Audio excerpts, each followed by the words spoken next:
Hello, everybody, and welcome to Friends of the Force, a Star Wars podcast. I'm your host, Brad. And I'm your host, Sarah. And this week on the show, we are previewing Star Wars The High Republic, Phase 3, Trials of the Jedi. It is here. It is back with a vengeance, with a fury, with a trial, with the Jedi. So, Brad, I did some math-ish, guessed, estimation math. So it was like math, but it was like, not like serious math. Okay. I'm not a math major. I'm not somebody who works in math. Anyway, point being, Brad, we have podcasted for approximately 50 hours on the High Republic. Yes. Oh boy. That is a 5-0. Listen, that is 50 hours of my life that I will never get back. But 50 hours of my life that I wouldn't trade for anything else, because we've had some pretty crazy conversations on this here pod. Bestie. So much egg talk. I wonder how much egg talk constitutes that 50 hours of When did we High get Republic into podcasting. egg talk? Because we I were think not. egg talk started with Path of Deceit. So just phase 2 egg talk. So it's new, relatively. Yeah, egg talk is in. Hashtag egg talk. And I want you, the listener, to know we're backloading this here podcast today. We're doing egg talk towards the end as we kind of close out our phase 3 speculation, end game discussion. Like, what is the end game of phase 3 of the High Republic? So you gotta stick around to make it to the good stuff. I think Brad is setting an unreasonable expectation for the flow of our conversation, because we're gonna talk about egg talk everywhere. Egg talk is love. Egg talk is life. Put it on a t-shirt. Hashtag egg talk. Okay, I can talk about egg talk right now if I wanted to, but Brad wrote an outline, so I'll do my best. Well, we got to save the good stuff. It's like, you don't just like crack an egg and eat it, right? You got to let the egg sit and cook unless you want to get salmonella poisoning. So we're not going to give our listeners the raw egg. We're going to give them the cook egg at the end of the episode. People eat raw eggs when they're trying to bulk up or whatever. I don't know. I'm not a raw egg eater. Nor am I an egg eater at all. I don't like eggs, guys. Fun fact. We're cooking 9 eggs today, specifically for the Porter Angle 9-egg stew. Yeah, lovely.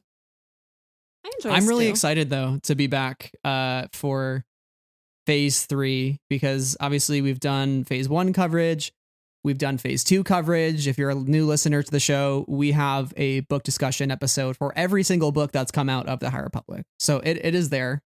It is on the feed. Have we really done every single book? Every single book. Yep. Novels. Everyone. All the novels. Everyone. To be clear. All the novels. Yes. There's some. We have comics over on Patreon. And there's some ancillary content that's reference. We haven't done reference episodes. Yeah. We are the reference in the episode for 30-page Google Docs. Right. And we've done author interviews. So there's a ton of stuff. So if you're a new listener and you're just gearing up for phase 3 and you just discovered this podcast as you're getting ready and you're preparing yourself mentally and emotionally and you're waiting for Eye of Darkness, which should be out around the time of this episode, go back and listen to some of those old episodes. That we are very detailed with this stuff. We have a lot of fun with it, and it's always nice to get a little refresher. So we would definitely recommend some of those older episods. Do you have a favorite before we start getting into phase 3? Yeah. Do you have a favorite book discussion of ours? Episodes. There's something about the amount of stress that I put myself through in making the Light of the Jedi Google Doc. I don't remember that conversation at all, to be really honest with you, but I remember. I don't either. I remember the stress of building that Google Doc, because I was like, oh my God, there are 10,000 names and there's so much going on and I'm trying to track all of it, just falling into this world and realizing that it's so rich immediately. But, I don't know. I feel very partial to all my favorite books, Race to Crash Point, Tower, Rising Storm. I think Rising Storm has my favorite memory of the entire High Republic, our experience at the High Republic thus far, which was us literally finishing it within minutes of each other and sending these selfies to one another that were just us nervous laughing. They got to be in our chat somewhere. I try and find them and I can't, but they're there. They're just because the reaction that we both had after Rising Storm was crazed, nervous laughter of what the fuck. Well, yeah, I mean that was the introduction of the leveler, which was just like unlike anything we had ever seen in Star Wars. So I think Right. that collective wow was pretty monumental and not something I think we'd ever thought we'd experience when we started embarking on this journey. I was gonna say Rising Storm. I think that episode was a lot of fun. That's still to this day one of my favorite Star Wars books ever. But I do like that you shouted out Light of the Jedi because we were looking through some of our podcast analytics the other day and we were like, wait, like Light of the Jedi is one of our top played episodes ever on this podcast. Like it just had a bit of a spike recently. So that was kind of cool. I was like, the High Republic folks are here and they're listening, and that's pretty neat. But Light of the Jedi was a really fun one because again, it was just such a new world for us to explore and figure out and pick apart. Yeah. Can I also mention uh Quest for Planet X? I think Quest for Planet X is where I went on my why am I talking about the Bible in this middle grade? This is the sacrifice, like that whole like Yeah. oh my lord, everything coming together moment. I felt a little bit like I was I had my tinfoil hat on and I was connecting all the red strings on my my plot board. I was like, oh my god. That's going to be today. That's going to be a lot of today, to be clear, to be very clear. I hope you brought your red string and your thumbtacks and your magic markers and your whiteboard. Good news, listener. I am already standing up. That's how you know I'm ready to go. Already standing up. We're ready to put things on the board, ready to speak passionately about the issues. Yes. Oh, gosh, I'm so excited. I'm so excited. But again, if you are a new listener, welcome. If you've been here a while, hello again. Stick with us on this journey. Phase 3 is going to be a wild one. But before we get into our Phase 3 preview, yes, we have a couple of news items to go through. I just recently attended New York Comic Con. Woo-woo. So I got to do my favorite event of the year, which is live tweeting the Star Wars publishing panel, which is like my biggest rush of endorphins that I get throughout the year as somebody who lives alone and doesn't live near any of their friends and works from home. So it's a really exciting time for me to be out in public on my phone tweeting. Yeah. Out in as public, weird as that sounds. Head down in the phone, attempting a photo and then immediately writing out what somebody said. I live tweeted something one time and I was like, never again. That was the most stressful, awful feeling. And you're like, yeah, I'm going to live tweet. This is going to be great. And you do it. And I don't understand. I had a couple people like jokingly say to me, we're counting on you. And I'm like, that's a lot of pressure. But I did it. Were they I joking though? Like, were they joking? You do a very serious live tweet. Some people were going to be in other panels. Some people weren't able to attend the panel and they're like, I'm counting on you to get this live tweet so I know what's going on. And I'm like, okay, I hope I have service first and foremost. New York Comic Con though was an interesting one. It wasn't my favorite year going, but I would say like the publishing panel made up for it, even though it was on the final day of the con. Usually it's like right at the beginning. Right. And I can kind of carry that excitement throughout the rest of New York Comic Con, but it being towards the end, I just kind of felt the weight and the weight and the weight throughout. So it made me a little impatient overall. But once I got there, it was fun. And I got to see a lot of people, which was awesome. And of course, stop by the Del Rey booth and talk to Tom as much as I could. It's the best place in any convention, the Del Rey booth. Yeah. Let's talk about the biggest stories coming out. So High Republic related, we got the Shadows of Starlight #4 cover, which is like the Marchion issues. We kind of figure out what's going on with him in that year after Starlight. High Republic #3 with Akeev Trennis fighting Lorna D cover. The High Republic Adventures #3 with Cantum Psy on the cover. They're back, and I'm so happy about that. And then we got some good excerpts from the character encyclopedia, including a Nameless page with some egg talk on there. So I will be ripping those pages out and framing them for my wall. And we also got like a random about that, to be really clear. I'm just thinking about it, girl. I'm just thinking about it. You're not gonna do it though. Yeah, maybe we'll see.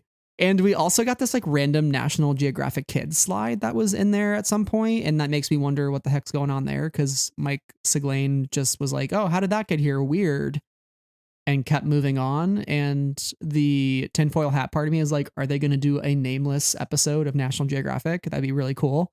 That wouldn't make any sense, but I would love to see it. Like a fully animated National Geographic Kids episode on Planet X, where they're like, oh, look at this wild nameless beast just moseying on about its day. Look at it up close. And it's just like, it's just like eating grass. Yeah. I want that. Don't you want that? Wouldn't that be fun? I don't know if I want it. But also, Mike, we're on a first name basis, obviously. Mike, Siglain, what do you mean? What do you mean? National Geographic Kids logo. What do you mean? Huh? Answer. I have so many questions. I need them. Yeah. But we also had some like other non-High Republic related news as well. Do you want to walk through a couple of those exciting announcements? Sure. Maybe what stuck out to you? Most importantly for me personally is Kelly Knox's dad jokes book. Hell yeah. Kelly Knox, just a legend with the good Star Wars dad joke. It's all coming together. You know, she's getting her own knock knock dad jokes book, all Star Wars. That's a match made in heaven. That's a match made in heaven. We should all buy that when it comes out. That's all I have to say about that. That's a must own for every Star Wars bookshelf. Yeah. Also, we have Thrawn Alliance's like a graphic novel adaptation, right? Or comic adaptation? Comic, yeah. Yeah, yep. Comic adaptation, obviously by Timothy Zahn and Jodie Hauser. Thrawn Alliances, the Thrawn book that includes Anakin and Padme. Hell yeah. Padme content in comic form. Let's go. Also, this is the one where we get like that Batu side quest, right? Yeah. Yeah. That's where we get. Do we get Padme on Batu? I forget. I think so. Yeah, I think we get Anakin and Padme. Yeah, I'm not. It's been a while since I've read that book. Yeah. But anyway, we love Padme and her red bubble dust. Shout out, Queen. So looking forward to that. We're also getting a Mace Windu comic from Mark Bernardin. Miss Windu. Don't come after me. We're gonna finally find out who is Miss Windu. We have the Mace Windu, but who's the Miss Windu? Brad will edit out his mistakes, but he won't edit out mine. He'll just that one's really them. Good. Like, who is Mace Windu's girlfriend, Miss Windu? I need to know. I need to know all the details, the lore. Okay, guys, it's a Mace Windu comic. Okay, we love Mace Windu. That's all I have to say about that. She's gonna exact her revenge against Darth Vader. It's the new miniseries. We're also getting a Jango Fett miniseries from Ethan Sachs. Also, Bounty Hunters is ending. This is the news. Sad about Bounty Hunters ending. That seems to be the general consensus. I'll be very honest in saying I haven't read any of the Bounty Hunter series, but I'm very sorry that it's ending because I don't like it when things end either. So. Agreed. Retweet. Yeah.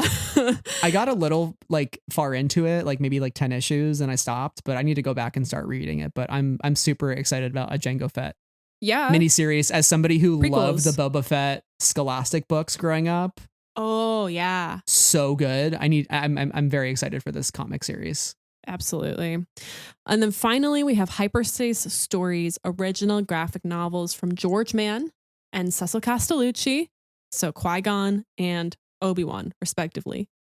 Yeah. I'm in. Yeah. I love a good all ages comic graphic novel. And Qui-Gon content specifically is A+++. Especially we are getting more Qui-Gon in the Living Force with John Jackson Miller jokingly saying at the panel, yes, Qui-Gon goes and tells the Jedi Council, please go outside and touch grass. You guys need to get back out into the galaxy. And you know what? I love that. I love that for Qui-Gon. I just love a man who is very down on the Jedi Order as a whole and wants to change their ways. You know what? We love it. It's just time for us to read Master and Apprentice again. Clearly. I think so. Yeah. Maybe we will.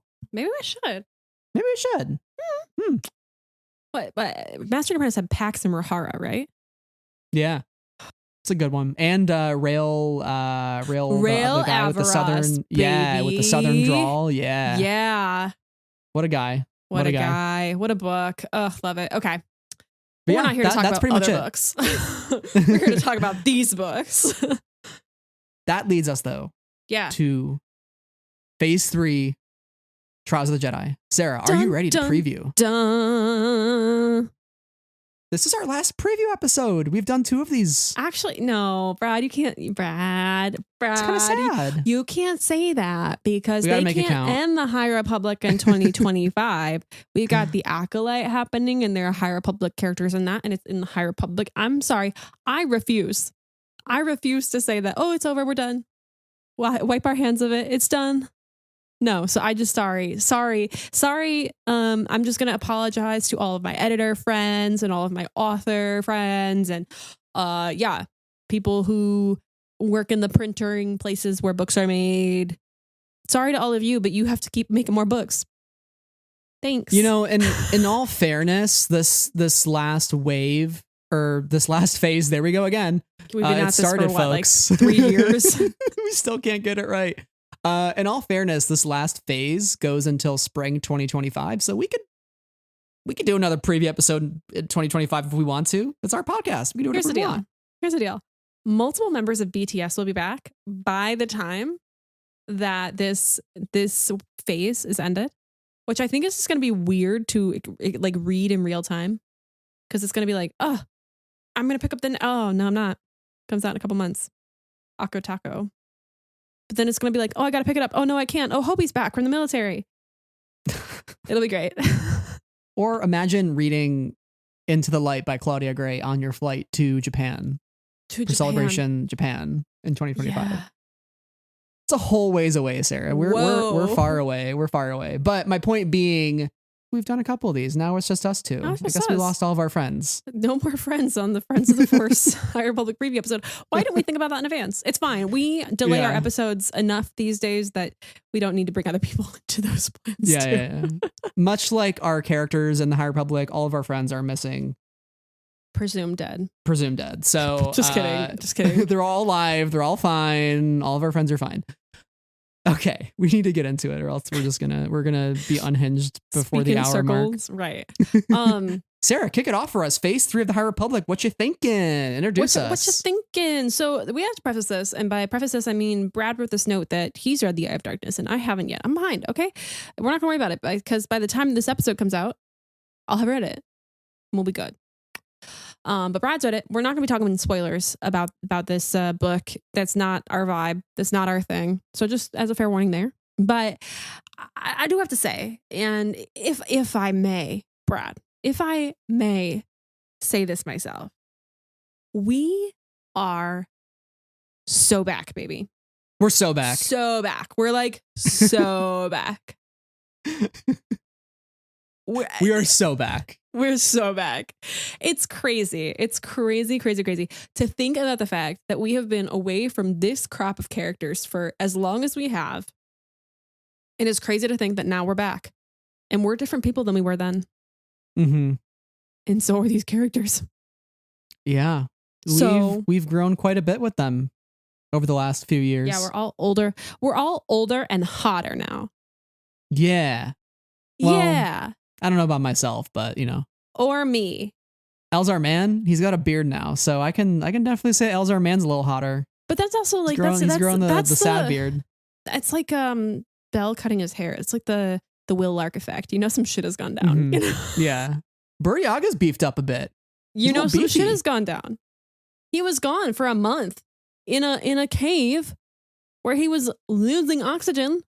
Yeah, we are so back. With that, I should also mention too, we will be putting all things on the table for phase 1 and phase 2 of the High Republic, spoilers wise. So everything's kind of on the table. Stellan Gios is dead. Sorry to break it to you. Yeah, there you go. That's the big one. That's the big one. In case you haven't heard, Starlight Beacon has fallen out of the sky. If that hasn't been blatantly obvious from any marketing. But yeah, those two phases are on the table. We will also be diving into Shadows of Starlight #1. But just want to give that disclaimer out there as well. So if you're somebody that's like just jumping in for the first time, expect that. But High Republic is a wild ride. I think anybody that's not reading these books is kind of denying themselves joy because I think there's something in it for everybody and all the characters are just so lovable. I think the themes are so great. I think the subtext that like you and I talk about is like really fascinating, and there's like so much meat and meaning there. It's just like, I don't know, you can really go deep into the story. And we keep peeling back layers even when we think we've peeled them back entirely, and we just keep finding more. It's like a never-ending onion of fun and pain. It's like a never-ending onion of fun and pain. And the reality is, I mean, I don't want to pat my own self on the back here, but like, obviously, I think my theory is 100% correct and going to come true entirely. But the reality is that we're probably wrong. It's like, well, there go our 50 hours of podcasting being silly. Yeah. But either way, I've had an excellent time. So, I'm going to keep theorizing and keep doing my genius theorizing. Because we're right, obviously. Yeah. I mean, even if Egg Talk is completely wrong, it's an artifact of the day. It's an artifact of fandom discourse and discussion. Right. It exists and there on the feed. Delete all of it. Yes. Erase ourselves from the internet. No, I'm kidding. Goodbye, digital footprint. Right. I heard about this one thing decades ago, Egg Talk. Like, yeah, weird. We become the Egg Talk in Star Wars fandom. It's like we're the old, like, the prophecy, like, of Egg Talk is the Egg Talk prophecy. Yeah. Right. It's very meta. Anyway, we're the key to all of this. Obviously, we've already got it in all three phases, baby.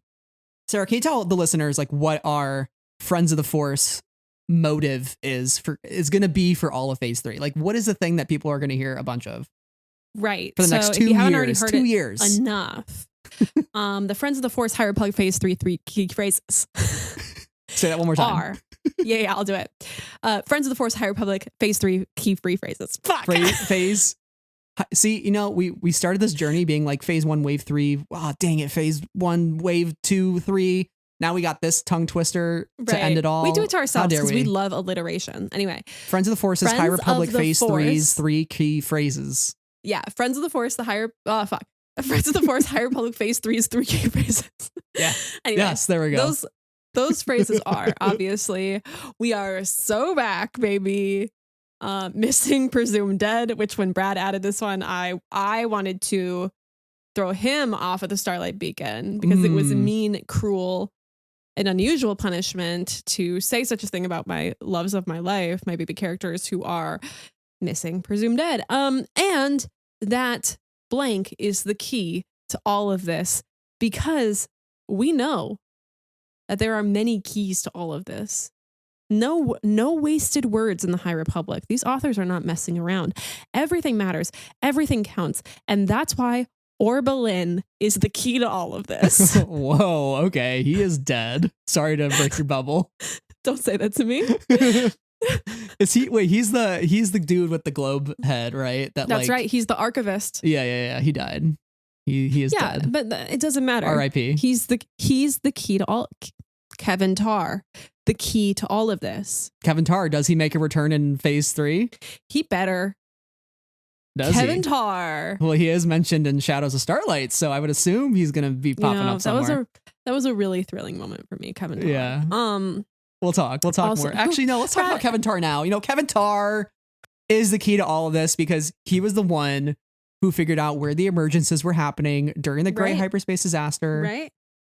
And now we have the storm wall that's been constructed by the Nile. Kevin Tarr is the key to all of this. I think it's so cool that Kevin Tarr is like my little Glup-Shido, kind of our Glup-Shido. I think you drank the Kevin Tarr Kool-Aid with me, right? Like we're both definitely a Glup-Shido of mine in the High Republic. We can, I think we should say all of our Glup-Shido is the key to all of this, That's the great thing about the High Republic, that like you said, nothing's wasted. No Glup-Shido is wasted. Like that one Glup-Shido that you thought in phase 2 would be the key to all of this is actually the key to all of this. We'll talk about him a little later on. But like, that's the best thing about the High Republic. Again, like no single detail is wasted. Not one. I won't even lie to you. I had to really think about that for a second as to who you were talking about. And then I got it. And then I was back on board. That's the thing. But then I realized who you were talking about. And I was like, oh yeah. That guy. See, but you could have inserted any character and that would have been a correct answer. You know what I mean? Like you could do anybody. But yeah, Kevin Tarr, so happy he at least is mentioned in Shadows of Starlight, and that gives me some hope because I've been missing him since Light of the Jedi. He has not returned since January 2021. Anyways, yes, those are our three key phrases for phase 3. Phase 3's three key phrases. There we go. We did the thing. So we did it. Trials of the Jedi. That's the title, and I think we should start there talking about the name. Trials of the Jedi. I think the naming conventions, the names are one of the first things that we heard about the High Republic, like what the 3 phases are called. We got Light of the Jedi, Quest of the Jedi, Trials of the Jedi. I'd love to start with you. Like, what do you think, looking back at Light and Quest, what what do they mean to you? And like, what do you think they mean to the larger High Republic story as we start to go into that trial of the Jedi? Like, what do you think was the important, I guess, meanings behind those phases? The light of the Jedi was intended to make us fall in love. The quest of the Jedi was to make us think. And the trials of the Jedi is to make us feel pain. And do the Star Wars thing where maybe it gives us a glimmer of hope at the end is what I'm hoping. But that's what I think. Like, I think that, Light of the Jedi, as tragic and as awful as like the events of those books are, did we not walk away with characters that we talk about, every 2 business days, even though we haven't read them in a year and a half? Yes. Did we fall in love with this world, this time period, these planets, these villains, these heroes, the regular everyday people, Kevin Tarr, et cetera, et cetera? Yes. Do we think about Avar and Elzar having a happily ever after? Yes. Okay, we do. Do we deny the fact that Stellan Gios is dead? Some of you. Some of you. Some of you. Some Not of you me, though. He's dead. Need to accept it. But I think that was to bring us in, to make us fall in love, to make us see the heights of their successes and the depths of their failures. And then Quest of the Jedi was like to do what we do in Egg Talk, which is peel back the onion, give us the layers, help us understand, some of the causes that create the effects, help us understand, who these people in phase 1 come from and why they feel the way they do. Now here in Trials of the Jedi, we're dealing with the consequences of all of that. And everybody's not doing well. And I just don't think they're going to continue to do well. Like, I think everybody's going to be bad, actually.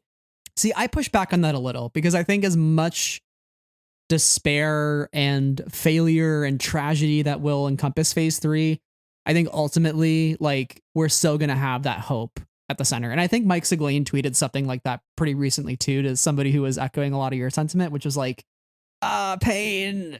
But like, I think at the end of the day, like, the stories are still about hope, right?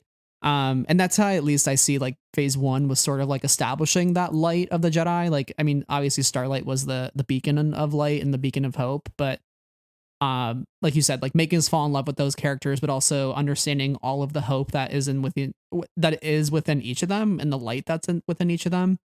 And like phase 2 being that quest for knowledge, figuring out, I kind of look at phase 2 as like, yeah, there are a lot of like really amazing stories out of that, but I almost feel like it is a setup for the knowledge that is needed for phase 3 to, win the day, so to speak. And 100%. I think Trials of the Jedi is basically going to be like when the Jedi are at their lowest point and darkness is spread across the galaxy. Like, how do you rediscover and rekindle that light of the Jedi? Like, how do you get back to that phase 1 love, that phase 1 feeling of like, hey, we are protectors of light and life, and this is our purpose in the galaxy. And so that's how I at least see us going into phase 3. One of the things that Charles said at New York Comic Con was that the Jedi will have to show the galaxy exactly what it means to exist. And he said, quote, "It was easy before, it's hard now. Who are we?" End quote.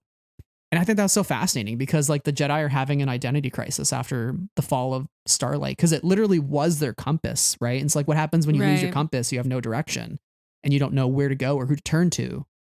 And so what does that show to the galaxy when you've lost your compass and you have no like real purpose? And then how do you prove to the galaxy that like, no, we still do have purpose and we still do have meaning and we still do deserve to be here and be protectors? I mean, I think it's going to end hopefully. I hope, but like, I think we're going to go through a lot of pain before we get there. Oh yeah. Yeah. I mean, that's because like, what does it mean to exist? Like, I think that to exist is to feel the whole range and to experience the whole range of humanity from the best to the worst of us. I guess. And I think that our heroes are going to deal with that too. Yeah, I don't doubt that they're going to go through like trials and tribulations. I mean, like, what do you think the trial is? Like, what is a trial for a Jedi? Like, what does that even mean? Because we know they're going to have to fight, but like, What does that actually mean? This Luke line that I once hated and now slightly coming around on, I guess, is, that it's the destiny of the Jedi to confront fear or whatever. And I was like, is it though? But like, I guess that's the point of this whole initiative is like, what does it mean for these Jedi to feel fear so viscerally and to react to it or not react to it or to deal with it or to not deal with it? Yeah, I don't know. Yeah, I think that's a really good point. Like confronting fear being the ultimate trial, because like the whole first question was like, what do the Jedi fear? Right. I think the trial can kind of be viewed a couple ways. Like it's a physical trial, like the leveler, that's a physical threat, but it's also sort of like a meta physical threat. It's fear incarnate. It's like if fear were a living being, like that would be the Nameless, that would be the leveler. And so I think like fear is sort of that psychological trial. It's like, how do you actually not lose yourself to the fear and start down a dark path? In some ways too, I've kind of started to think of the trial as almost like a literal judicial trial of the Jedi. And to Charles's point, it's like, what does it mean for us to exist? Like we have to prove to the galaxy that we have a right to exist, because we kind of failed the galaxy in a way, or at least the galaxy thinks we failed them, because as we saw in like Tales of Light and Life, the people of Iram blame the Jedi for what happened. And they think like, you guys brought that station here and then it fell on us and caused a disaster. Right. And then you have people like who Keith Trennis rescues, like those kids in that book. And a lot of those people in that village don't even think the Jedi exist anymore. They think they're like gone for good. And so I think with the storm wall up and a lot of the galaxy segmented in that way and under duress of the Nile rule and planets at the edge of the occlusion zone getting raided constantly, the Jedi are kind of on trial for the galaxy to witness. It's like we have to state our case of why we exist and like what our purpose is, and then we have to prove that like that's meaningful enough to continue doing what we do and to be who we are, and that we're not just like self-righteous people who are entitled to like the rest of the galaxy, I guess, or like we're not just like, because we're Jedi we can do whatever we want. Like we have to have a real purpose to exist. I think that's really interesting. I don't know if I've put as much thought into that aspect of the trial, but like I could definitely see that panning out in the way that you've kind of addressed. So I'll be really interested to see kind of how the galaxy continues to react to the Jedi and how they continue to interact with the Jedi as we move into phase 3 in this aftermath. Now it's been a year. What are people feeling? Mm-hmm. I think with that too, like the phrase for light and life will be one to examine, like what does that actually mean and what does that really entail? And I think we're going to talk more about that in Egg Talk, but I think that phrase will be put into question, much like we are all the Republic is something that's getting put into question. I'm imagining for phase 3, it's like, what does that actually mean? Like you said that, Lena, so, and now here we are, like the most divided the galaxy has ever been. Are we all the Republic? Did that really live up to the name? And so I think the Jedi also have to prove, like, if we are for light and life, like we got to show it. How are they going to show that? And we have some thoughts on that later. I have a very specific set of thoughts on that later. Anyway, there was another line from Claudia too when they were describing the beginning of phase 3. I don't know if you want to talk about that one a little bit. At the New York Comic-Con panel specifically, she said when she was asked to describe phase 3. Sure. So thank you for taking this note, Brad. Claudia Gray said that there are many different forms of reckoning.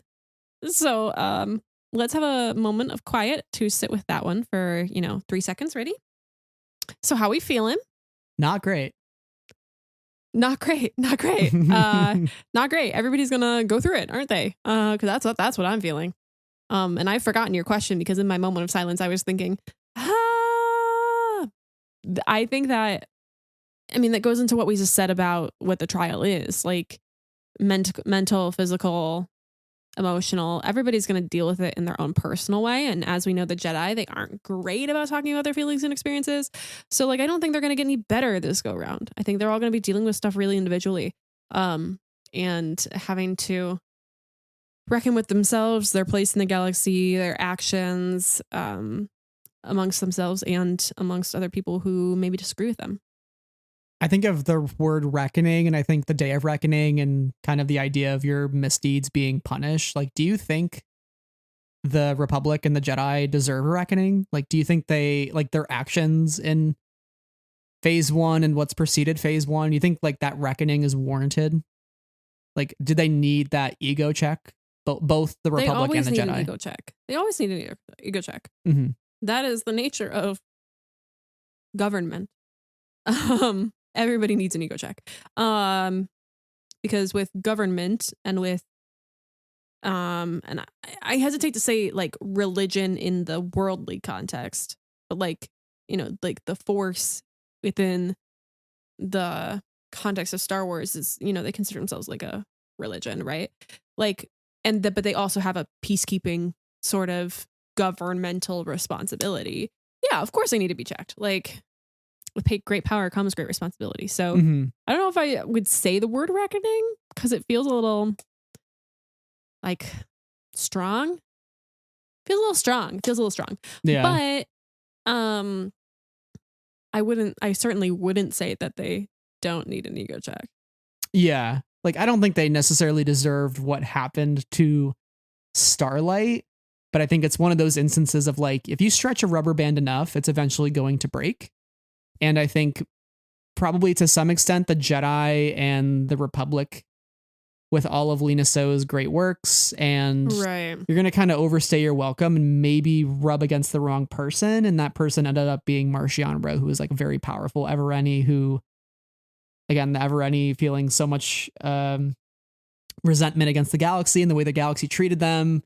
That was the wrong person of all wrong people to like get on the bad list of, you know, because the Evereni and the Ro family specifically have a long history with the galaxy and the Jedi. And it was just like, this is enough at this point. And I want to do something about it. Oh, Marchion-Ro. What are we going to do with you guys? Yike doodles is all I have to say. Speaking of yike doodles, Brad, how many yike doodles did you utter when reading Shadows of Starlight, which really gave us our first introduction to phase 3, which we have read and are talking about in spoilers right now, right here on the pod, friends, just as an FYI, friends. Because I uttered many a yike-a-doodle.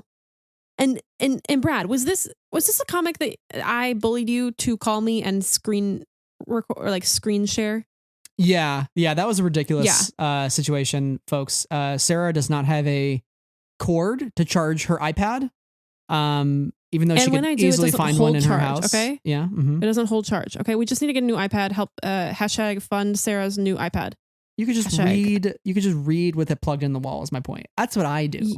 That's what I do. Yeah, but I can't hold a charge either. Charge.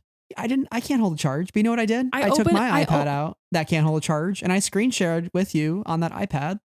And it might have been on my phone. But my point being, she wouldn't get her iPad, and so I had to FaceTime her, and I had to screen share.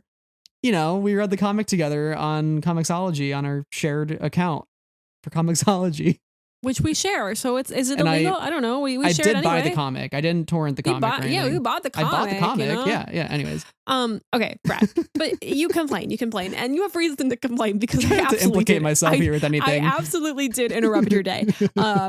You're like, I'm in bed, and I'm like, I'm sorry.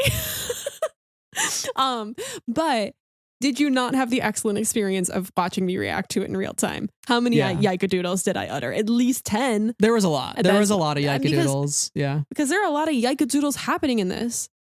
I think we have to start with the state of the galaxy because that's like really how it opens. And it's funny because speaking of yike-a-doodles, like the first page is just a full page of the Starlight Beacon on fire.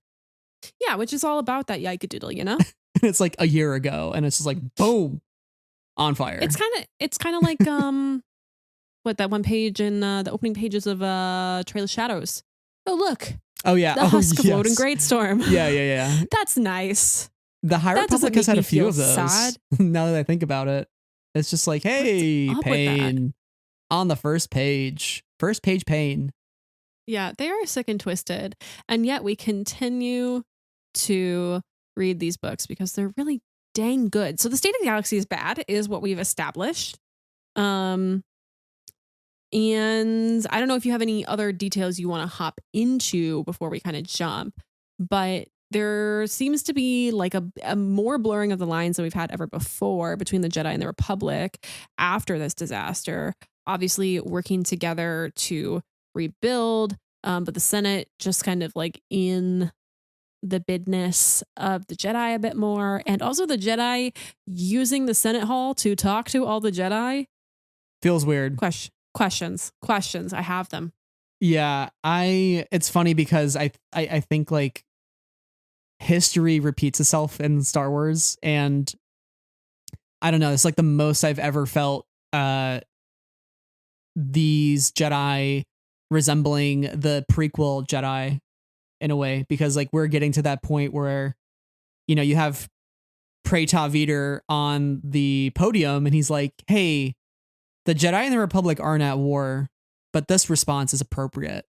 That's like the most highest level of denial ever, right? He's like, it's like Mace Windu saying we're keepers of the peace, not soldiers, and then they're literally putting on armor and going out into a war to fight on the battlefront. You know, it's like, at what point are you not peacekeepers anymore? You are literally soldiers at this point. It's that one excellent chapter in Light of the Jedi where Jorah Malley, R.I.P. Jorah Malley is the key to all of this. Jorah Malley is like, you know, we're for peace, and it's the council, and they're like, we're for peace and justice, and they're like, well, you have justice without peace? How can you have peace without justice?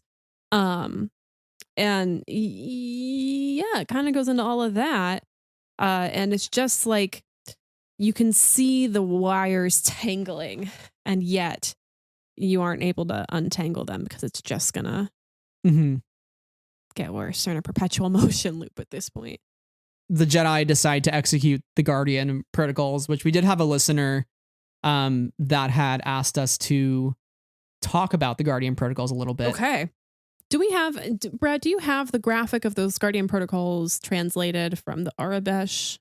I don't have that graphic, but I can go through some of the details of the Guardian protocols. We have youngling instruction will be accelerated. They're going to start wielding fully operational lightsabers. That's a little worrying. Early Padawan trials. Resource management restricted, independent research paused, outpost staffed by droids, offensive combat as required. Padawans of any age will undergo trials and advance to the rank of knight. So we had seen that at the end of Midnight Horizon when Ruth Silas got knighted by Comac Vetus, I believe, or Comac was there, or maybe Comac wasn't there. I think Comac had run off. Maybe right before or right after? No, I think Comac runs off right after. Right after? He's okay. He's like, best of luck, my sweet Wreath baby boy. Bye-bye. Bye-bye. Yeah. Never to see you again. It was almost like, now looking back at that scene, I feel like they sort of took it upon themselves to implement the Guardian protocol at the level of Wreath Silas and be like, listen, this is getting a little out of hand. We need to make you a knight right away. And right. I knew it was getting bad as soon as we saw those three younglings from Jedi Brave in Every Way in one of the Senate pods when they talk about the younglings. And I'm like, oh boy. Why? I'm sorry. Why would you do that to us? And by you, I mean everybody who did that to us. Particularly Charles Soule, because he wrote both those works. Okay, but like, are you kidding me? The children's book? And then you're putting those back into the canon in a devastating, awful, emotional, it's going to go bad for these poor babies who are in this literal picture book sort of a way? That was cruel, okay? There have been a lot of cruel things in the High Republic, but that one was one of the most cruel. I'm sorry. That is the hill I will die on. I think it's even worse when you think about, like, okay, so obviously we're reading this in comic form and we're reading these books and like we're talking about children who are now going to be getting a fully operational lightsaber. And like when you really picture that, if you're trying to like really picture, it's like, think about the kids that Anakin walked into the council chambers, the younglings in there, like Master Skywalker, there's too many of them. Like imagine those kids with lightsabers now.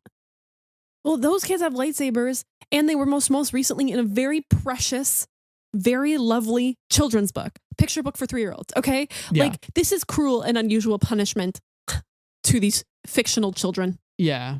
These specific 3 fictional children. It's really rough. I don't think this is going to end well for the Jedi, and I think it better end well for those 3 people, though. Probably why we're going to continue to see many join the Lost 20, including plausibly and most likely Keeve Trennis, who I would assume after losing Skier is not doing too hot. And we'll find out more when we read High Republic issue number 1, which comes out next week as well. I think it's next week with Shadows of Starlight number 2. Both come at the same time. So that'll be a day. Cruel. That'll be a day.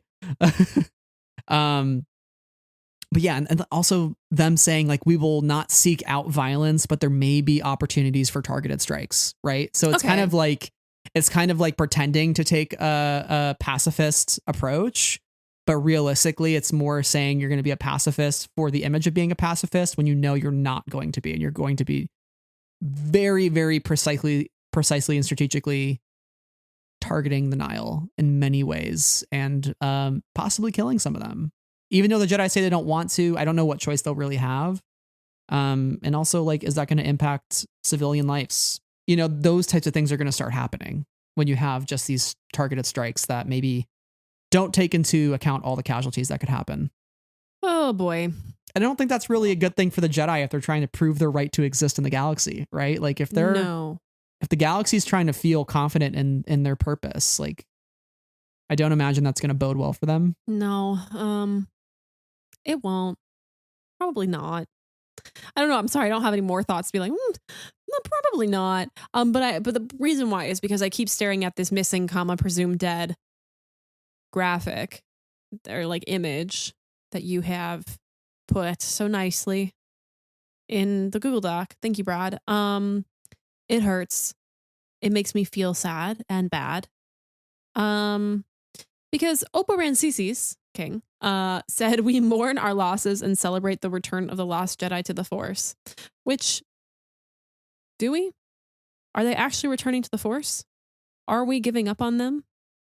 Hashtag where is Comac Vitos? Hashtag where is Farzala? Hashtag where is Imri? Hashtag we know Avar Chris is alive, but where is she? In the inclusion zone, we know. But where are they? Why did they do this to us? R.I.P. Jorah Malley, loved you forever.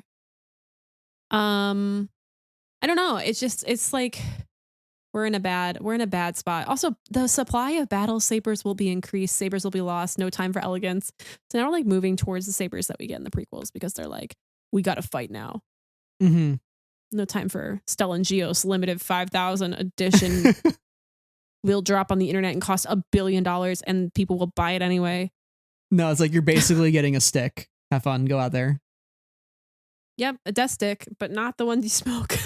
And it's funny too when you think of Obi-Wan telling Anakin, this weapon is your life. It's the most, and then Luke, it's a weapon from a more civilized age. And now seeing, like the weapons of Stellan and Porter Angle, like those are lightsabers. Those are distinguishable. Those are just works of art.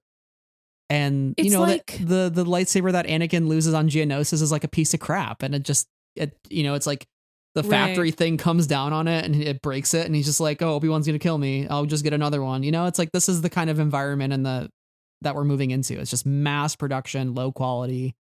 You're so real for saying that. Planned obsolescence. It's like we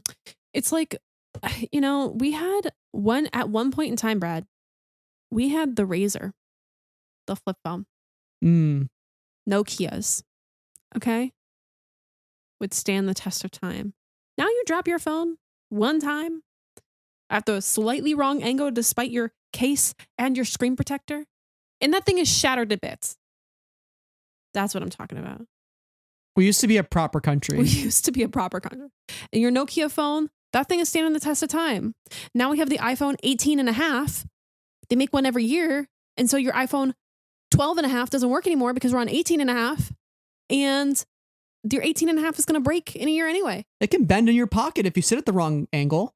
Start we used to be bending. a proper country. We used to be a proper country, and so did the Jedi. Yeah. That's why Stellangios' lightsaber is limited to 5,000 pieces. You know, better analogy. That's not even all the High Republic fans. Better analogy is DVD menus. You got to pop in a movie, had like this like really elaborate, cool DVD menu. And if you like clicked over to the left, you'd find like the secret button that's like, oh, that's weird. What is this doing here? And you click on it and it's like a featurette you like didn't even know was on the DVD. And you're like, wow.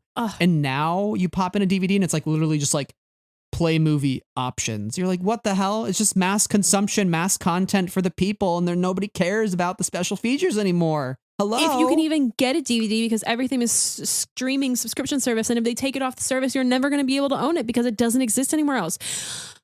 Anyway, and this is the moment in which I derail the podcast and Tyler, we're at about an hour. So we're almost there, you know? And say that The Lion King 1.5 had the best DVD special feature, which is the ride that you could go on and you could choose left or right. And there was like the Haunted Mansion elevator, but like Lion King 1.5 theme. It was like a dark ride and you got to choose. My brother and I would play it in the car on road trips. I'm going to have to look this up. Fun. I'll look it up after. It's great. Friends of the Force, go look it up because it's the best. But anyway, we used to be a proper country. We're not anymore. And you know, the country doesn't even exist anymore because we have a Nile storm wall, which is up and destroys anybody who enters hyperspace around it or tries to go through it. I have some questions about that, honestly, and I do think that some of them will be answered by the Eye of Darkness, so I won't ask them. But like, what? It's space. It's nebulous. Like, the space in space doesn't really exist when you're out in space. You know what I'm saying? Yeah. Well, there was an excerpt from StarWars.com from the Eye of Darkness, which might illuminate a little bit of the storm wall. So it says here, the network of relays and buoys or storm seeds that powered the storm wall was so large that traveling across it without light speed was equally out of the question. Any ship trying to breach such a vast gulf of space at sublight speeds would have to travel for 100 years before reaching its destination. And it says here that any vessel that attempted to cross it would be wrenched violently back out of hyperspace, destroying it immediately or causing it to disappear without a trace. So yeah, it's basically like you can get through it quick with hyperspace, but you'll blow up. Or you can traverse it at subspace and it'll take you 100 years to get through it. So good luck and have fun. So it really is an ingenious work of art by the Nile. And clearly if it's been a year since Starlight fell, and this has been up pretty much the entire time. I'm sure we'll learn about it in Shadows of Starlight #4, but it seems like they've had no luck penetrating the storm wall in any meaningful way. And they've just lost people who go in, like Avar Kriss, like Porter Engle. And apparently, as we just learned today on a StarWars.com databank entry, Ty York is stuck in the occlusion zone, apparently. So questions. Yeah. I have them. You know, is it in 3D or 4D? Like, is it vertical? Is it horizontal? Is it both? I'm so confused about like how to visualize the storm wall in my mind. Do you have any insights on that you can share with the class that are not too spoilery, if you have any insights? The way I envision the storm wall is it's like to me, it feels like there's probably like some sort of outer crust. You know, it's like a crust. There's like a crust that you have to get through. This is just a complete guess. It's like a crust. It's like the Illuminati's deep dish pizza butter crust. Yeah. But then once you get past the crust, you still have a really thick pizza. Yeah. The butter crust is the storm wall, and then the pizza pie inside is the occlusion zone. Is the occlusion zone. Yeah. Okay. Great pizza analogies literally never fail. And we love butter crust here at Friends of the Force. So yeah. It's not sponsored. But I mean, they if could. Illuminati's wanted to sponsor us, we would talk up butter crust every day because we feel very strongly about it. It would have to be four key phrases for phase 3, and the fourth one is make sure to order your buttercrust from Lou Malnati's. We know this doesn't really fit the rest of the key phrases, but trust us when we say buttercrust. And they're paying us, so we love buttercrust. No, we do love buttercrust, and we're not being paid to say that. Having trouble getting past that Nile storm wall? Well, maybe you could with a little deep dish pizza from Lou Malnati. Lou Malnati sponsor the pod, please. A Nile storm wall is nothing that couldn't be solved by a Lou Malnati's buttercrust. Anyways, we need to stop. We're actually going to be getting paid for this, and we don't mean to be. Yeah. I think it's. What do you think of the idea though of like Marchion Ro taking the one thing that Lena So had, which was the Republic and the Republic that she's built, and basically being like, "Hey, by the way, a third of this is now mine." Yeah, I feel bad about it, Brad. What am I supposed to feel about that? I feel bad about it. Like Marchion Ro, like he's here to fuck shit up and he's doing it. And I get it. Like that's the vibe. But it makes me feel bad because I'm not rooting for him. Sorry to Marchion Ro. I get it. I love my friends, the Marchion hosts. Like they're great. I respect them. I love them. But that's not me. I'm here for light and life. I'm here for my girlies, Avar and Avon and Vernestra and all the girlies, and the girlies is a gender neutral term in this case, and Elzar and Belle and Briaga and all my faves. So that's what I'm here for. But that's just me. Why do you think the Jedi are not willing to do more with the Stormwall? Because we see Elzar pleading with the Council in Shadows of Starlight. He's like, Avar's out there, Porter's out there. We need to do something. We're kind of just sitting here doing nothing. And Elzar is definitely one that is, I'm sure, a little biased in this instance because Avar is missing and they're separated and he doesn't know what has happened to her. So there's some urgency there right now, but they're not. They could be smooching. And they better smooch in phase 3. Let me tell you, they better smooch, or like, what was the point? But what do you think is some of the hesitation from the Jedi? Like, why, they say they're at war, they say they'll do targeted strikes, but they're also like, yeah, we're just gonna be here. So I have a super hot take, actually. Very controversial, very hot takey. War bad. That's the hot take. And so I think the Jedi... Kind of wild that that's a controversial statement nowadays, but Yeah. Anyway, war bad. And war cause more problem. That's another one. Fact. I think that's the consequence of war, cause more problem. So I think the Jedi still don't want to be bad or cause problem. And I think that's why it's like we are going to allow these things in the moments where we believe that we need them, but we don't want to make them our guiding principle. We don't want them to consume our lives, which obviously we get to a point where it does, cough, cough, the Clone Wars. But, maybe they don't go so far in this conflict, this issue, this war, It's going to be difficult for a lot of Jedi because there are some who are going to want to fight the war, like very determinedly. Sure. And there's going to be others who are thinking, hey, we're scholars. We're supposed to be scholars. There's somebody that says that in the Shadows of Starlight Senate chamber during that scene. They're speaking on behalf of Comac Vetus, missing, perhaps presumed dead, but just otherwise just missing. Folklorist and historian, my legend, my king, Comac Vetus, where are you? So maybe even thinking about Trials of the Jedi from a sort of reaction standpoint, it's like, hey, when you have an enemy who has a weapon to wipe the Jedi off the face of the galaxy, oh, by the way, we have an occlusion zone that's swallowing up planets and has now taken some of your Jedi behind the storm wall, who are now not like missing presumed dead, but just like missing in action more so. Right. And planets being terrorized under your control, and Jedi are working with the Republic. So it's like, how much restraint do you exercise, right? Like, to your point, war is bad. War is going to have more consequences than it should. And that would reflect badly on the Jedi. So it's like, how much restraint can they exercise in phase 3? And that's almost a trial, like kind of a trial for the Jedi, is to say like, hey, no matter what happens, we're not going to, if the Nile go low, we're not going to go lower. That's our trial, is like, we will not stoop to that level, but we do still need to be strategic about it to get this thing under control. And so it's like, how do you balance those two things between like controlling the situation, but not losing yourself to it? Mm-hmm. Yeah, I think it'll be really interesting though to see which side people take, peacekeeper versus soldier. And that I think in some ways will be the trial of, again, some of the Jedi, and also seeing how the Jedi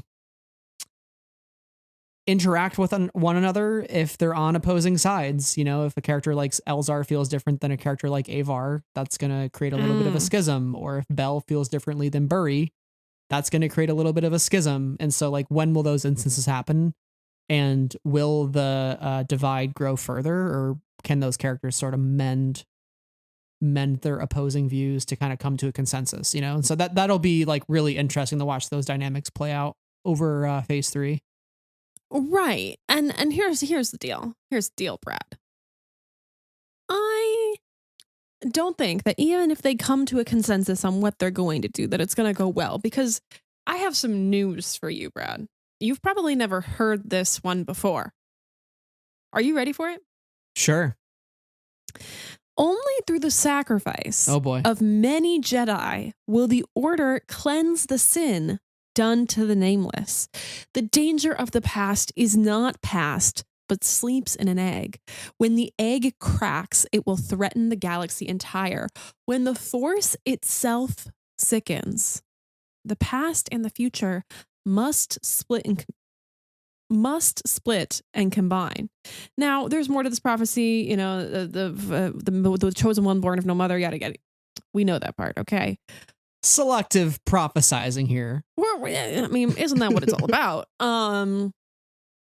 Only through the sacrifice of many Jedi will cleanse the sin done to the Nameless. It's not going to go well for them. That's just like the general thought.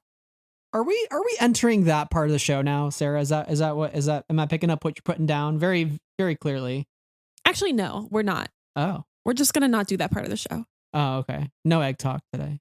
No egg talk. Just kidding. It's egg talk. Psych. We got you really good. We knew that. Anyway. Put on your aprons, folks. We're cooking eggs right now.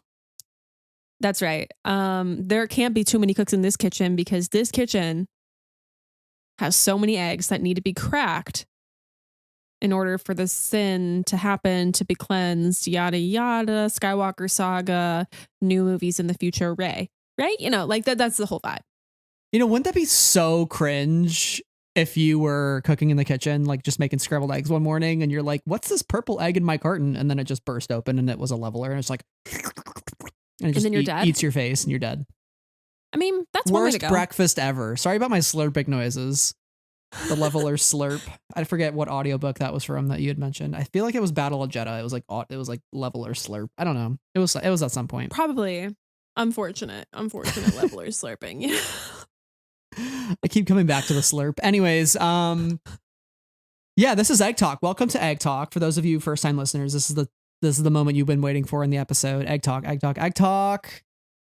This is Sarah and Brad's elaborate theory of how the High Republic will go, and we're 100% right. No, we because of course we are. We literally are, and we're gonna tell you why we're right in a second. We're gonna die on this theory. It's gonna be 100% wrong, and here we are in spring of 2025, and we're gonna be on our hill alone and be egg talk. The eggs still matter somehow, I'd say we're batting 100 so far. And to preface this, by the way, just again for first timers who might not know what the heck we're talking about, or you see us using the hashtag Egg Talk on Twitter, or you have never heard the prophecy before. Yeah, that prophecy is from Claudia Gray's Master and Apprentice, circa 2019, after they had already had their High Republic author retreat. Summit, I think in 2017 or maybe 2016. I think. Okay. Yeah. 18. So obviously this could have been a very easy plant for Master and Apprentice, for Claudia Gray, who was a part of those meetings and wrote Into the Dark, and is writing another High Republic book, Into the Light. And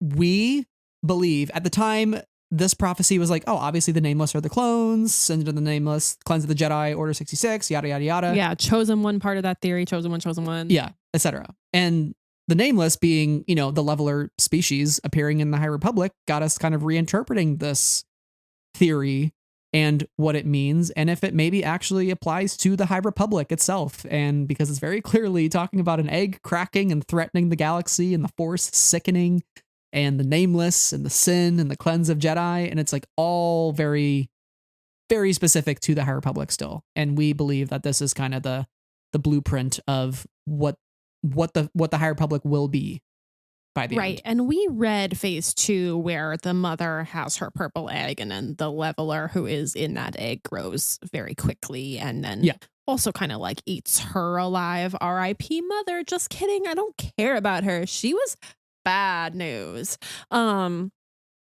So yeah, it's just grown and spiraled and every time we can remotely connect something to the egg talk, we will. This is our thing. I hope we become known for our silly theory, and I hope people know that we're silly but also incredibly serious about our theory. Yeah. And you know what? If we get a your egg talk theory sucked sticker at the end of all this, that's okay too. That's we a will win. Delete our entire internet identities if it happens. But literally, I will be gone off the internet. No, not literally, probably. I just am too addicted, but that's another problem for another day. So the Sin done to the Nameless is probably the place to start in this one. And what is the Sin done to the Nameless? And we firmly believe that it is taking the Nameless from their home. If the Jedi are going to value life and light and life in all of its forms, then removing the Nameless from the planet where they lived peacefully, which also apparently happens to be a nexus for both the light side and the dark side of the Force. Thank you, StarWars.com databank entry for that one. Then, kind of an important place and creature. Yeah, and to be clear, I think an important distinction here is I think originally you could read this and say like the Order cleanse the Sin done to the Nameless. Like, it sounds like the Order was the one who did the sin, but really it was the powers of greed and hyperspace prospecting that even led to the discovery of Planet X. Sunshine Dobbs finding that planet, taking one egg, turned into another egg because of the mother, and so on and so forth. Well, wasn't it Das and Spence who found the planet and then they were like allied with Sunshine who betrayed them? Yes. Yeah, correct. So yeah, we're like, it's Das and Spence's fault. They're so lovely. I hate to do this to them, but father and son in the Star Wars galaxy, always so rooting sweet. Everything. Yeah. But no. Yeah. But yeah. Yikes. This seems to be the pretty obvious sin because I think obviously when we saw the act happen in phase 2, and again, this speaks to the importance of phase 2 and why I think when people say phase 2 had no point, it's like, how can you watch Planet X literally crying out in pain as the eggs are taken and not say that phase 2 had a point? Because it's literally the planet being like, please don't do this or you'll regret it and the Force will be sickened. So that's very clearly that sin. And it's up to the Jedi for light and life to rectify that sin. And I think you and I both agree the ultimate endgame of phase 3 will not be to kill the leveler. It will be to understand the leveler and bring it back to its home planet. Right. That's the only way the Jedi will truly win. And they value life above all else. All life, all light, right. Like you could see cleansing the sin as removing the threat, right? Like getting rid of the Nameless or the leveler, but that wouldn't actually fix the sin itself. It would just eliminate a quote unquote enemy. It would just remove them from the equation. But we really have to solve for X here. Wait, X, the equation in. Yeah. Whoa. I hadn't thought about that. I just did a math and Star Wars thing. We have to solve for X. And whoa. That cannot not be intentional, because why would they name it Planet X? X is the variable here. X is the variable to be solved for. And we have to solve for X. And how do we solve for X? We have to balance both sides of the equation. That's what's going to happen. Balance the Force, light and dark. Oh, shit. New egg talk. New egg talk breakthrough in the phase 3 preview. See, Brad is like, I don't know. And I'm like, egg talk is good. Egg talk will, we'll say all the things we need to say in Egg Talk. And every time we bring up Egg Talk, I go somewhere else. So we discover something new, whether it be solving for X or it's kind of like the Bible, which I think is my craziest like one. But we have to solve for X. And how do we solve for X? We balance the equation. We bring the Nameless and the Leveler back to the place that they were taken from and allow them to live on in a just manner. Yeah. It's a little bit like ghosts. Me and ghosts. I fully believe ghosts exist. I want to make that really clear. Like I fully believe ghosts exist. But if I respect the ghosts will respect me, and I won't have any like poltergeist ghosts in my home. You know. I feel really seriously about this. The ghosts and I keep a respectable distance from each other, because we recognize that we are unknown entities to one another, and therefore must, respect each other's beings. Anyway, it's like that with the Nameless. Yeah. Well, I think as we're talking about the Nameless and understanding the Nameless, I think there's so much to talk about here in terms of like understanding the Nameless and like what does a Jedi fear, and we're going to get to all of that. But I think if we're going to talk about understanding the Nameless, we have to talk about the person that has studied the Nameless the most and has had the most experience with the Nameless and lived to tell the tale, lived a very long time to tell the tale. Very old man. So Sarah, for a while, you and I, we read Midnight Horizon in February of 2022, and we were like, who the hell is this hooded figure that Yoda brings? February 2020. Hold on. February of 2022? 2022. Yes. That was like a year and a half ago. November 2023. Mm-hmm. Yeah. Very long time. Weird. Yep. Weird. Anyway, continue. I just had to have that whoa moment. So we read that book and we're like, who the heck is this hooded figure singing Shrika Rekka Rai? And like, why is he just randomly here with Yoda? We know Yoda was gone. Where did Yoda go? Who is the hooded figure? And we spent a lot of time in phase 2 trying to guess like, okay, what if it's somebody from phase 2? And we started to kind of shift that theory constantly. And I think we ultimately ended up on somebody that ended up being the hooded figure, and we were correct. And this is why I think our Egg Talk bullshit is spot on. Not bullshit. So I want to hear your reaction. So when we got to the part in Shadows of Starlight and Yoda shows up to the council chamber with a hooded figure, and Reith is like, that's the guy that was at Corellia. I wonder what he's doing here with Master Yoda, and brings him into the chamber and gets the reveal. Can you give us the long-awaited hooded figure reveal from Midnight Horizon? What was your reaction? How are you feeling? Give us all the deets right now. Babes, it's Aslan Rel. Okay. Let's go. Yeah. And I think I was like, what the fuck? Like, I mean, it makes it, as if you are a longtime listener of the pod, you know that I like to take the losing side of a bet. I just do, I'm not ready to commit, and Brad is always ready to commit, and that's just how we exist. And I've lost many a bet. It's fine, it's cool, and it's chill. Okay. Yes, all roads lead to Dalna. I get it. Okay. I don't think I took this bet. I was like, yeah, probably could be Asmorel. Yeah. It could make sense, but I don't know. And you were like, it's Asmorel. Sarah, get with the times. And I'm like, well, wishy-washy. As like I always am. It was Aslan Rel, okay? And I was shocked. This issue of Shadows of Starlight is like one punch after another of just like shocking revelation, terrible thing happening, everything's going to shit. Like, that's what this whole issue is. And that was such a moment in that panel where it's just Aslan Rel and it's him saying, or Aslan Rel, and he's like real wrinkly and has, the world's most intense widow's peak, and he's there, and you're like, holy cow, he's something these days. And he is something these days because he is not so good. He has embraced the dark side, but I don't think he's evil. But he has decided he's going to embrace the dark in order to better understand them and to survive. And now here we are 150 years after we met him. He's old and wrinkly, no longer has eyeballs at all, which seems interesting, and is still an ally of Yoda's because they're some of the only people that know what the heck is up.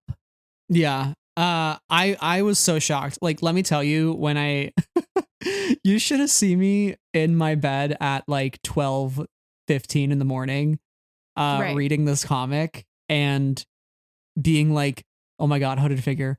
Oh my God. Like, I literally, my body started going numb because I was like, oh my God. Okay. I was like, once I turn these pages, like that mystery, that elusiveness that we've just been like reveling in and guessing and speculating, like it's done. It's done. Like once you open the box, you can't close the box again. You know what's in the box. Like you can't, and there's just so few moments in Star Wars nowadays that not only are like a meaningful mystery box to me, but one that I'm so excited, like just so passionate and excited and obsessive about. And this was one of them.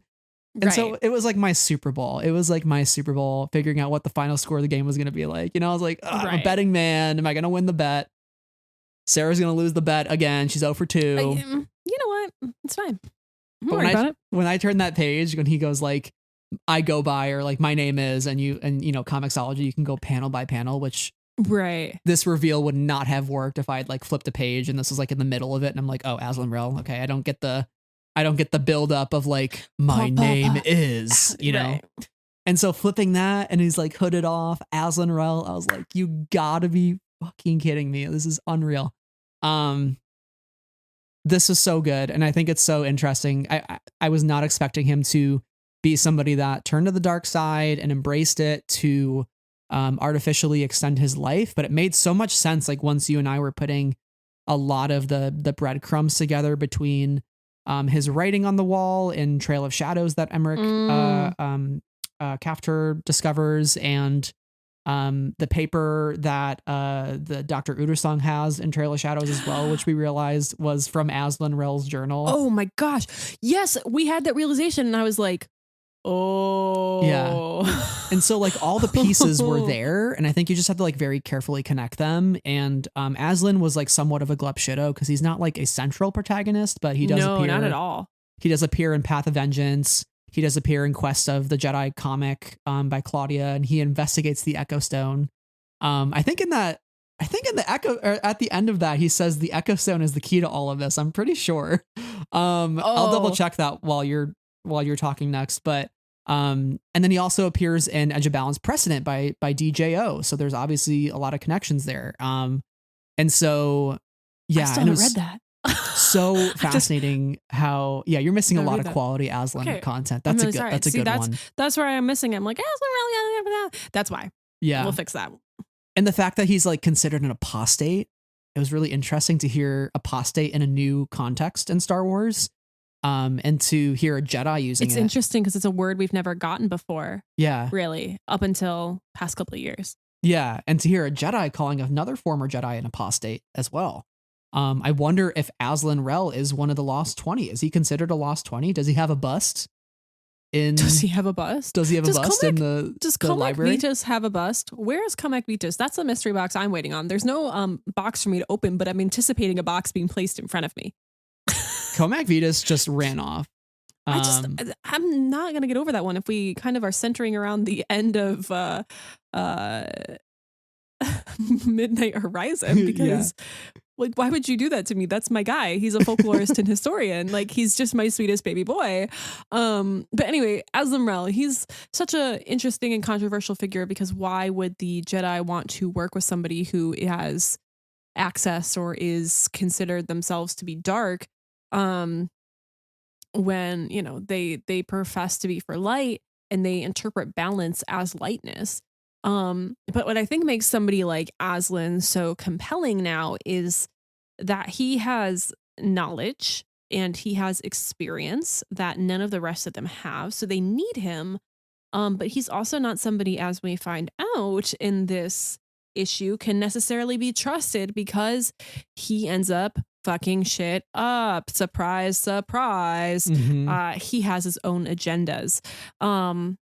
So it's interesting because I don't think that darkness is necessarily badness. And I think that, you know, we have so many characters that neither would consider themselves light nor dark, and they're fascinating, complex heroes and protagonists. But, you know, Aslan is somebody who maybe maybe sits a little bit to the darker side of that spectrum, even if, or like the eviler side of that spectrum.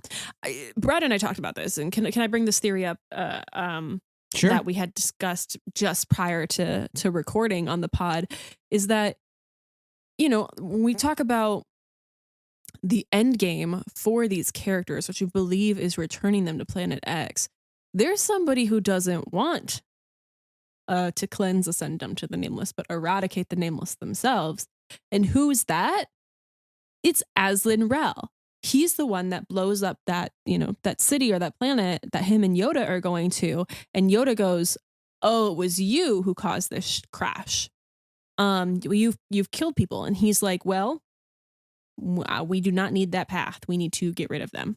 So, I feel like this person that Yoda is bringing in as an ally now may be somebody that they have to explicitly go against in the future because their visions for a solution do not align. 100%. I think when you said this to me, I was like, oh my God, of course. Like, yeah, like we had also talked about the fact that where are the Drengir in all of this? And I think the Drengir were kind of a distraction to the Nameless and to the Leveler as a larger threat. And I think in some ways, maybe Marchion Ro is kind of going to be old news by the end of phase 3. You know, like, yeah, we got rid of Marchion Ro, but what's the next threat? It's Aslan Rel, who is a dark side user and somebody who wants to eradicate life, even though that life is the Nameless and that life is a threat. You know, the Nameless are a threat to the Jedi, but Aslan Rel understandably has been through so much, experiencing the Night of Sorrows. His whole life has kind of taken a turn because of his experiences with the Nameless. He's been in isolation for so long. He's been outcast, you know? So like, I understand his motives. I get when he says like, no, we do not need a path to Planet X. We should never go back there. We were never supposed to go there. And we sure as hell are not going to go get the Lefbruck compass. Shout out to Quest for Planet X by Tessa Grattan, because I think we had speculated that compass would come back into play in our odds and ends during that episode, I believe. I want to go back and listen to that now. But I understand his motives, and I think that's what kind of makes him an interesting adversary. I don't want to say like full villain, but he's an adversary in the sense that he's just like has an opposing point of view, and I think that's what makes him interesting. But I don't think he is necessarily like a bad person. I just think he's a good person who's experienced a lot of bad things in his life. Because we see him in phase 2, and he's very thoughtful. He's very caring. He's very like a nice guy, you know, like it's just bad things happen to good people. And he's an example of that. Right. And then it's like, what do you do with that? And he's decided to kind of, I guess, journey on. I don't know what he's done in the past 150 years, but I'm compelled as what's his face from Knives Out would say, but no, it compels me though, you know. I mean, I would like to say though, if Aslan does become sort of a larger threat for the Jedi, I think I wouldn't want to see him be vanquished. I would want to see him turn back to the light because it is the light. You know, if we're talking about Luke saying the destiny of a Jedi is to confront fear, Aslan's got to confront that fear too and grow beyond it, right? Like he's got to accept his fear and move past it, even though it's dominated his whole life at this point. And I think that would be really compelling for Aslan's growth to be like, oh, I understand your point of view now, and I accept that, and I will also help in the cause. I don't want it to just be like, oh, hey, we killed Aslan Rel, yay, you know, he wanted to kill the Nameless, and we don't. Right. But I think, again, he's so complex that I just want to see like his character done right and treated well. Yeah, 100%.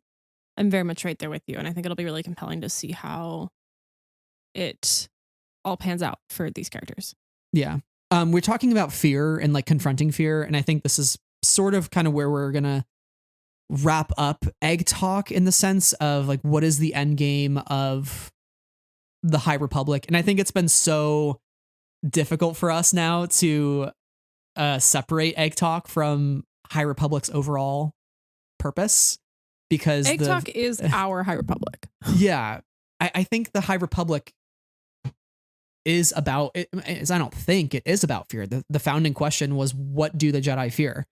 Right. And that's kind of where Egg Talk in some respects was inspired and why we've continued with it, because this is the end game. You know, we can have our fun along the way and speculate about things and be like, who's going to appear in the book and what's going to happen and who's going to die. But at the end of the day, what really matters in our opinion is like, how do you solve the Nameless problem? It's a very existential threat to the Jedi and the Jedi's existence, as Charles Soule said. How do you solve that problem? How do you solve for that variable in the equation? Can I also tangent slightly, but I think this is important. Sure. Yeah. Okay. So like, how do we solve for the equation? I want to pin that. But I think something of note when we talk about this whole initiative, when we talk about the prophecy, when we talk about these characters and places, is that Nameless and X are not names. They are an absence of a name. And when we name something, right? When we name something, we give it personhood, or you know what I'm saying? Like, when we can put a thing, Brad's making a face. When we can put a name to an image, we humanize that person. They're not an other; they're a somebody. Right. And it's like so the clones. I think they're not numbers. They're people. Clones. I'm not 5. I'm not 5. I'm fives. Right. And I think that was something that, you know, they fought really hard for. And you see that in the Bad Batch in season 2 with like the political situation that's happening with the phasing out of the clones and wanting to kind of erase their humanity. But, you know, beyond clones, just every person, right? When we understand other people better when we have a piece of information about them, when we know who they are. They are Brad, right? And so both Planet X being a place that is, you know, the letter that is the most common letter for a variable, and the Nameless, literally, that's not a species name. That's something that other people have placed onto them. We don't know how to name them. They are the Nameless. We can't understand them. We can't, I mean, obviously Planet X is a place and the Nameless are, you know, creatures rather than like beings in the four-legged sense. I don't know. But we can't humanize them because we are othering them, and we're othering that place. We don't, or at least with the variable, there's something unknowable about it. But with the Nameless, we don't have a name for them. We other them.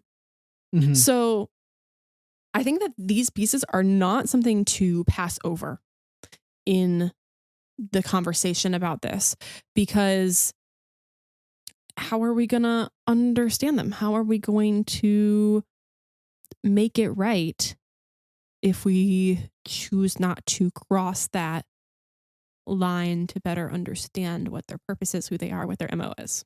Well, yeah, I think you're speaking exactly to where this conversation has to go, which is excellent. Like, what do people fear in general? It's the unknown. Like we get scared of things because we don't know it, because they're unfamiliar. That's where the fear kind of is able to creep in and succeed at causing fear, right? Right. It's why, like, you know, that famous quote, like, we only have to fear fear itself, because like really, like, fear itself is like a syndrome of, or like a side effect of just like not knowing something. And if you can just get to understand something, that fear goes away naturally.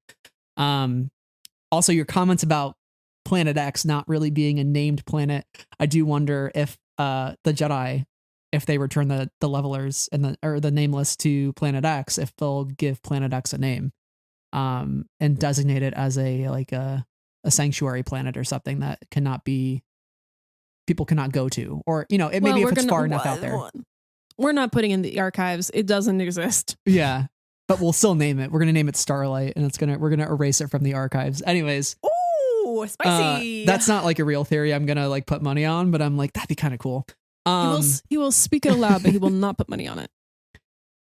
So let me tell you, Sarah, Brad, as we're talking about the unknown and fear, and I think Trials of the Jedi is the ultimate trial, is to confront fear. That is it for phase 3, right?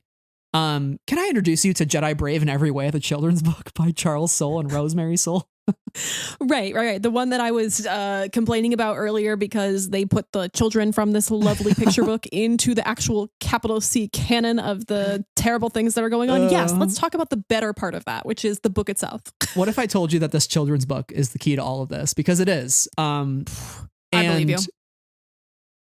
There is a lesson that is taught in this book that is so important. And it's the Yoda. It's the one Yoda teaches Toko. I think they're on Geonosis for this one. And it's about insects because Toko is scared of the insects because they just look scary, right? And Yoda tells her, hurt you, they will not, if you do not hurt them. Sometimes afraid we are of things we do not understand. Often we learn there is nothing to fear. These creatures are an important part of nature. Beautiful and interesting they are, if only you take the time to look. To look, right? Likewise, now let's jump over Trail of Shadows. Emmerich Kaftor is facing the leveler on Starlight Beacon, right? And he is starting to succumb to the fear. Things around him are starting to shift. He's starting to see differently. And he realizes, quote, fear is inevitable. I accept that. All that can be done is to know it for what it is, illusion. But when we are able to see beyond fear, even illusion can be revealing. And there's this moment when he says that, where you see the like leveler claw coming out of the shadows, and it's like very scary. It's very actionable. It's very dominant. It's very just assertive.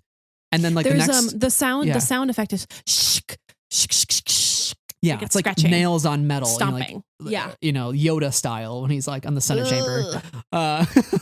And then like one of the panels down, it's the same claw, but now it's turned into a bloodied hand, and it has 5 regular fingers. Yeah, it almost looks like a human hand in some ways. Yeah, but it has 5 regular fingers. Yeah, not 4 fingers and a thumb. And so it was really interesting because in this moment, when Emmerich when Emmerich sees beyond the fear, he then tries to reach out to the leveler to, quote, learn what this thing wants. And there's a moment where you see up close in the leveler's eyes looking at Emmerich. And there's like a moment of recognition between these two beings. And you're like, oh God, like Emmerich is speaking, is connecting with this thing like through the Force in some way. And then at some point, I think stuff happens and then they get separated and then so on and so forth. Right. Right. But this whole idea of like seeing and looking and fear being an illusion, and like the way that the leveler has always been presented is like when the leveler is near, your reality and your perception of reality starts to shift and you don't see clearly because you're plagued by fear. Right. And so I think the whole thing with phase 3 is like the Jedi are going to have to literally understand, to Emmerich's point, fear is an illusion. If you can just understand the unknown, fear goes away and then you can see the truth, right? And that is what every Jedi's trial needs to be. It needs to be Qui-Gon's point to Anakin. Your focus determines your reality. If you focus enough, if you confront fear and see beyond it, you realize it's not so scary after all. And in this case, Emmerich sees what the true leveler is, and it's this bloodied hand grabbing the ground, reaching out for help because the leveler and the Nameless want to go home because they're being controlled by Marchion Ro against their will to conduct his business. Right. That's a whole crux of his, is that we have the the Echo Stone and the Echo Stone was split into 2 halves. So it's like the Rod of Seasons, Rod of Daybreak. Rod of Seasons and Daybreak. Bam, I was like, where am I missing the second one? I had okay.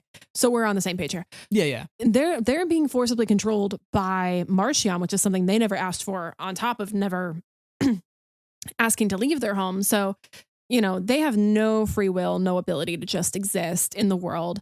And the other thing that I want readers and our listeners, our fellow friends in the Force, in the conversation of Egg Talk, to do as a reader of the High Republic is go back and think about all the times that we have seen in a comic or read about the Leveler, and think about it all the way back to The Rising Storm, when it felt like it was just a haze, like we had no understanding of what it looked like other than we knew it was a creature and that it moved really fast and kind of created like a fog or whatever, to every time that we have gotten something from the Nameless or the Leveler, it has given us a more detailed, a more specific, or a more gruesome image over time. Think about it. Am I wrong? And I don't think the answer is yes. I think the answer is no, I'm not wrong. Because we have learned more information. The Leveler speaks in different ways by the time you get finished phase 2. Us as the reader has had our perception of the Leveler changed as we have gone through this journey with these characters.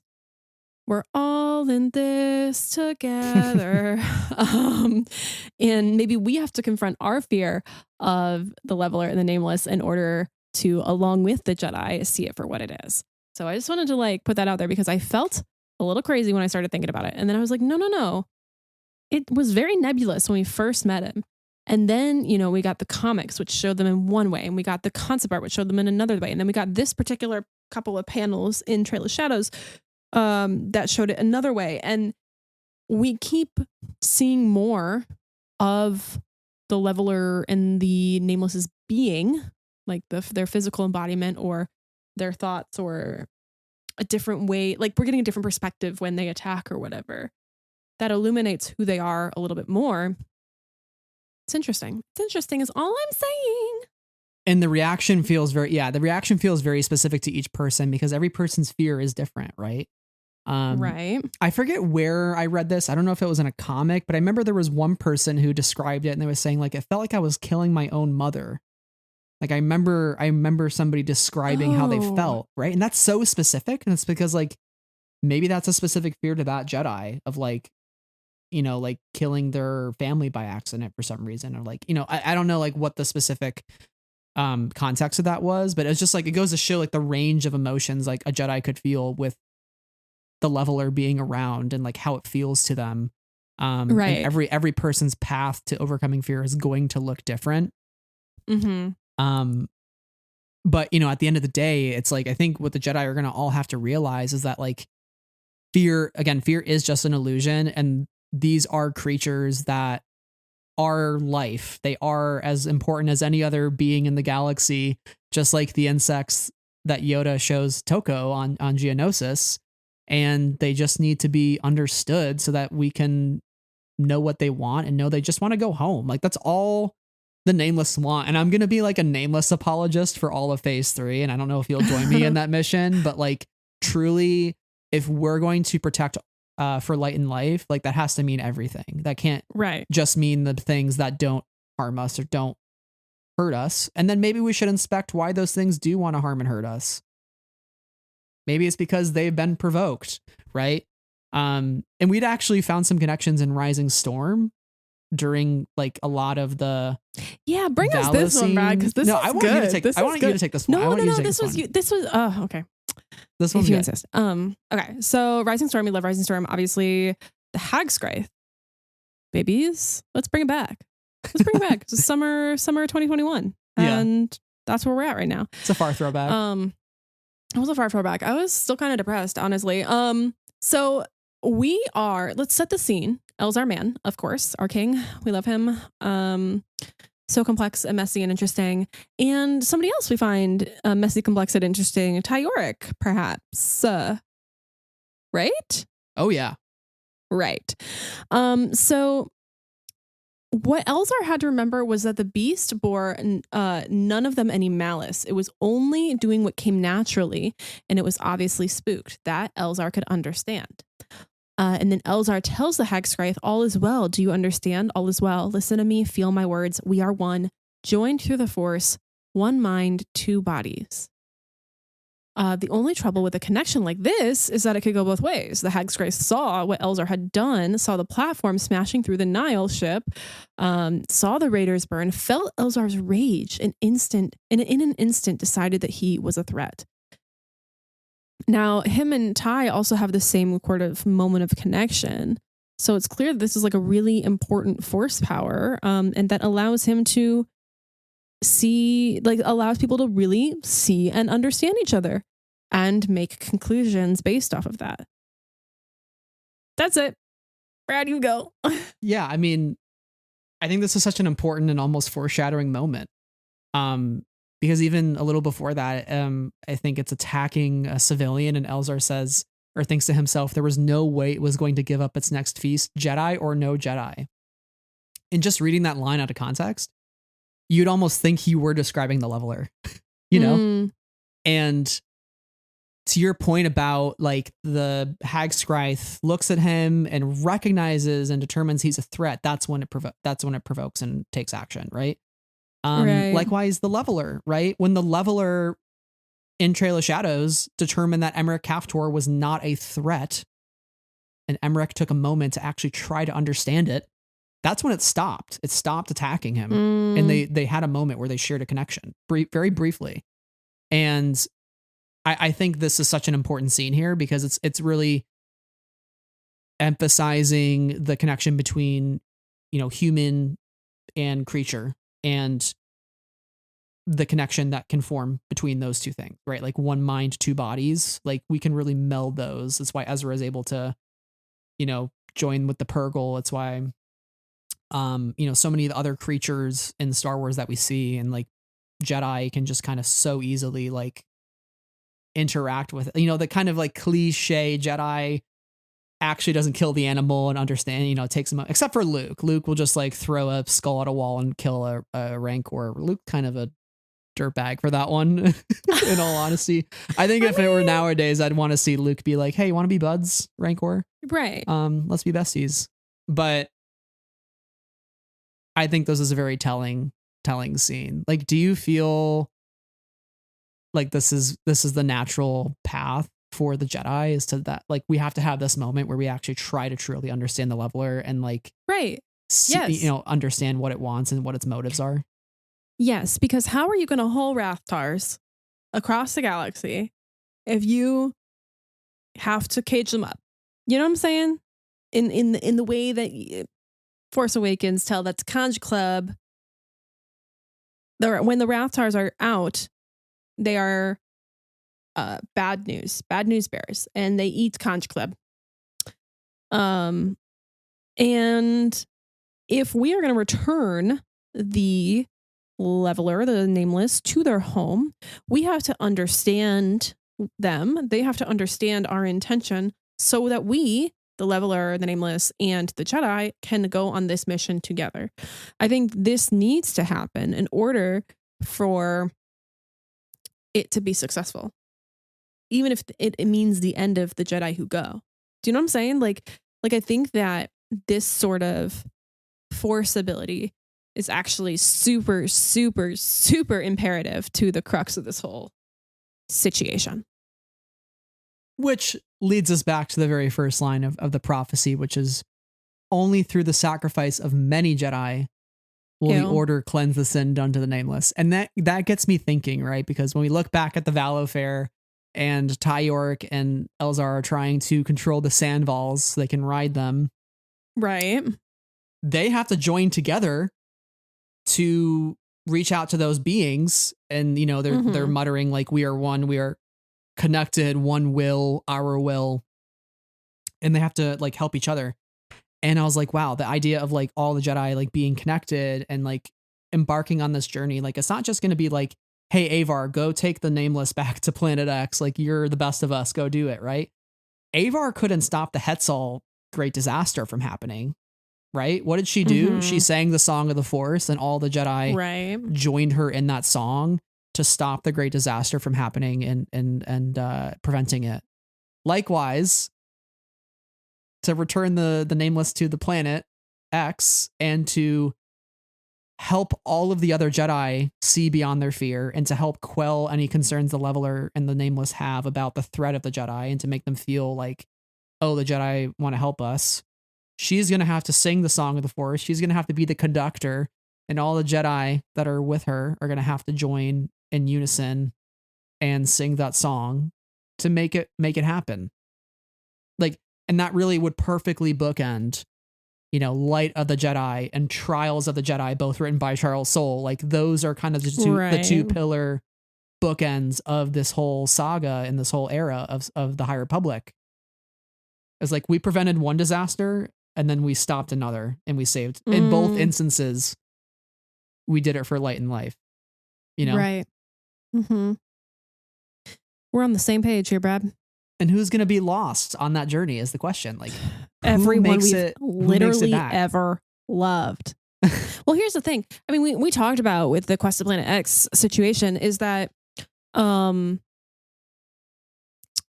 getting to Planet X is very difficult, and getting off of Planet X is very difficult. So I think that it's possible that whoever goes does not return. So I could see that being any number of our heroes. And it's very possible someone might have to come back and tell that story. And perhaps write a prophecy about it that Obi-Wan will later read in the Jedi archives. Well, why would they write a prophecy that's already happened? Well, that's the thing about prophecy, right? Wait. Only through the sacrifice of many Jedi will the Jedi order or some kind of Nameless. What's the rest of that? What's the rest of that prophecy? A chosen one will come forth, born of no father, and bring balance to the Force. There's two pieces here: a past and a present, and a future. Or future. A future. I'm a fake Egg Talk fan who clearly must split and combine. Split and combine. So if you write this prophecy, when one half of it is the past and one half of it is the future, who's writing it? This is your thought, but who's writing it? Who has something else that nobody else has that makes them an anomaly in the Force? I would say her name is Vernestra Rowe. Right. Because what does Vernestra Rowe have in her head, Sarah? The path. The paths to Planet X, courtesy of Marie Santeca. In Out of the Shadows. Thank you for the paths. I didn't ask for this, but thank you for giving them to me, Marie Santeca. Thanks. Right. Burdened with knowledge. I think it's interesting. Burdened with glorious knowledge. Because we know Vernestra is now a Wayseeker. Right. From Tales of the Jedi, so she's not with the Jedi Order. So 1, how are they going to get Vernestra back? 2, how is Vernestra going to understand what the heck those coordinates in her mind mean, which she specifically refers to in Tales of Light and Life. She says she tried to give them to a pilot, and he couldn't determine what they were or what they meant. You know what we need? A map. A Kazerath device. Could you imagine? She's like, the only way I can decipher this is the Kazerath device. I think Sarah will spontaneously combust. I think you would die. I think you would literally die of a heart attack. You'd be like, yeah.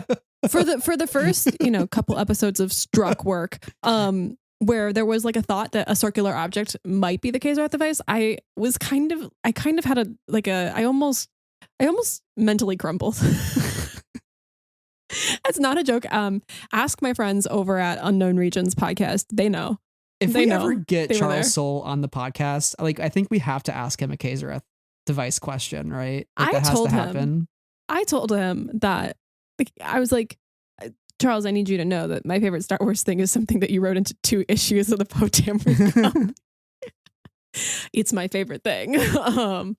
So that would be interesting. Yeah. I mean, the Kazerath device is something that is needs to be unlocked with both the light and dark side. That's right. Well, we do have a dark side user now in the High Republic named Aslan Rel. We do. And not only that, but it is now locked in a vault in Cato Demoidia. Is it yet? Which is... No. But that's where it ends up. Okay. Why would it get locked in a vault? Why does it need to be kept out of the hands or the eyes of the public? Yeah. Or the Jedi or the Sith or anybody. Well, I think Vernestra Rowe will be essential to the mission. She will have to be the pilot, or maybe at least give the coordinates. Ooh. I guess she doesn't have to go, but well, if she goes, she's the one that comes back. Isn't the whole thing with Vernestra that she's really good at crashing ships? Maybe she's the one to fly through the veil. She has the piloting skills because she's Brad, so good at crashing ships. If she's the one who goes, she's the one that comes back and tells the tale of what happened. But my point being is like, if she's the one that comes back and she's the one that can like actually tell the story of what those Jedi, attend the tale of Sweeney Todd. Like, how do you honor the memory of those Jedi? It's like you have to tell that story for future generations. And what would that who lives, who dies, who tells your story? We're on the musicals kick. Yeah, it's like only through the sacrifice of many Jedi did the Order cleanse the sin done to the Nameless. Like that's what happened, right? I know I kind of changed the wording there a little bit, but like that's maybe some of her inspiration. I don't know if she'll be the right Brad. I don't know if she'll be the one to write it, but I think she is definitely a huge key component. Which, you know, as we start to wrap up here and think about who will be a key component to Phase 3, we have a fun little segment here, and that, you know, of course, has to end with one of our Phase 3's 3 key phrases, which is the key to all of this.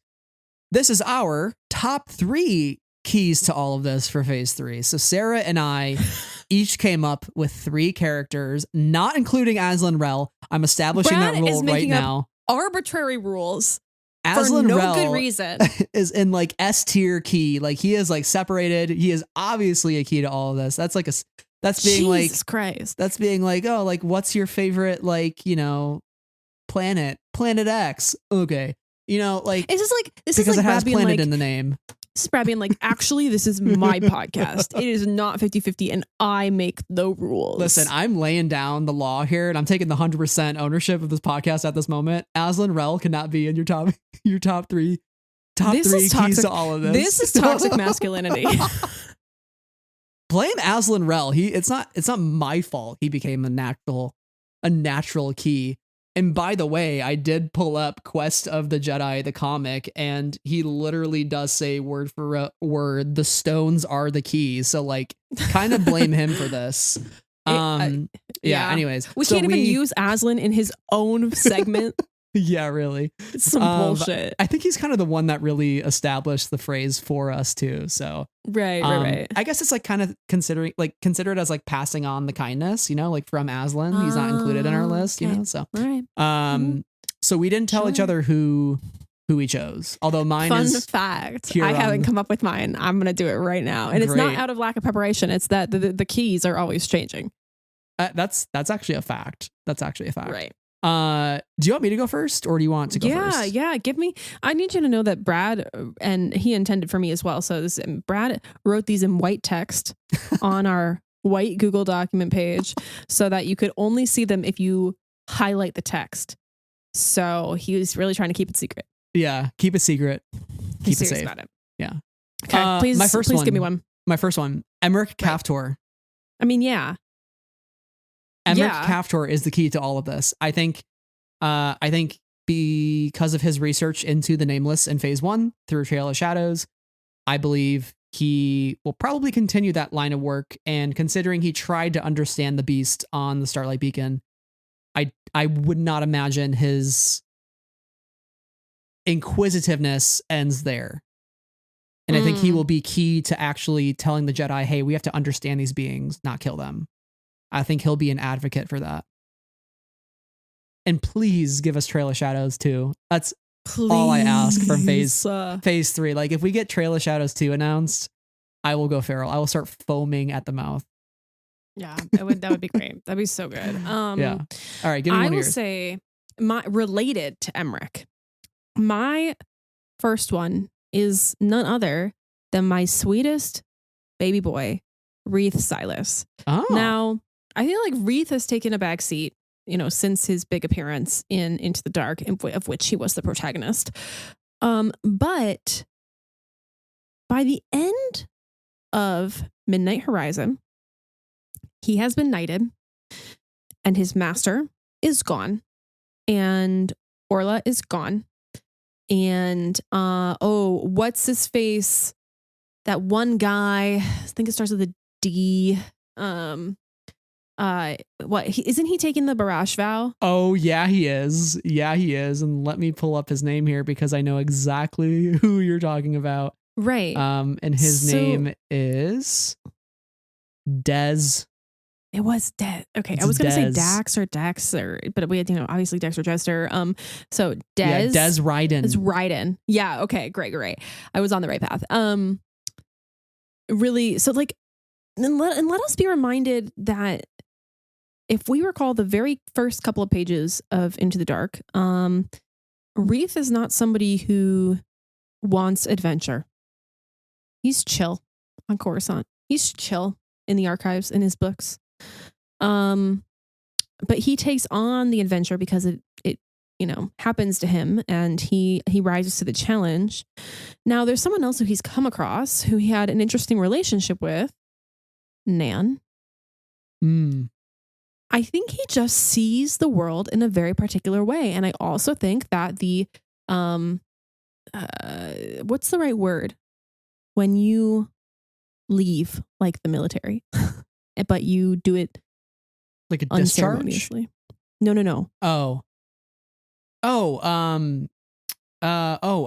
Jesus. Deserting? Yeah, deserting. Yeah, you're a deserter. Thank you. Yeah. Sorry, I was like, where is this word in my brain?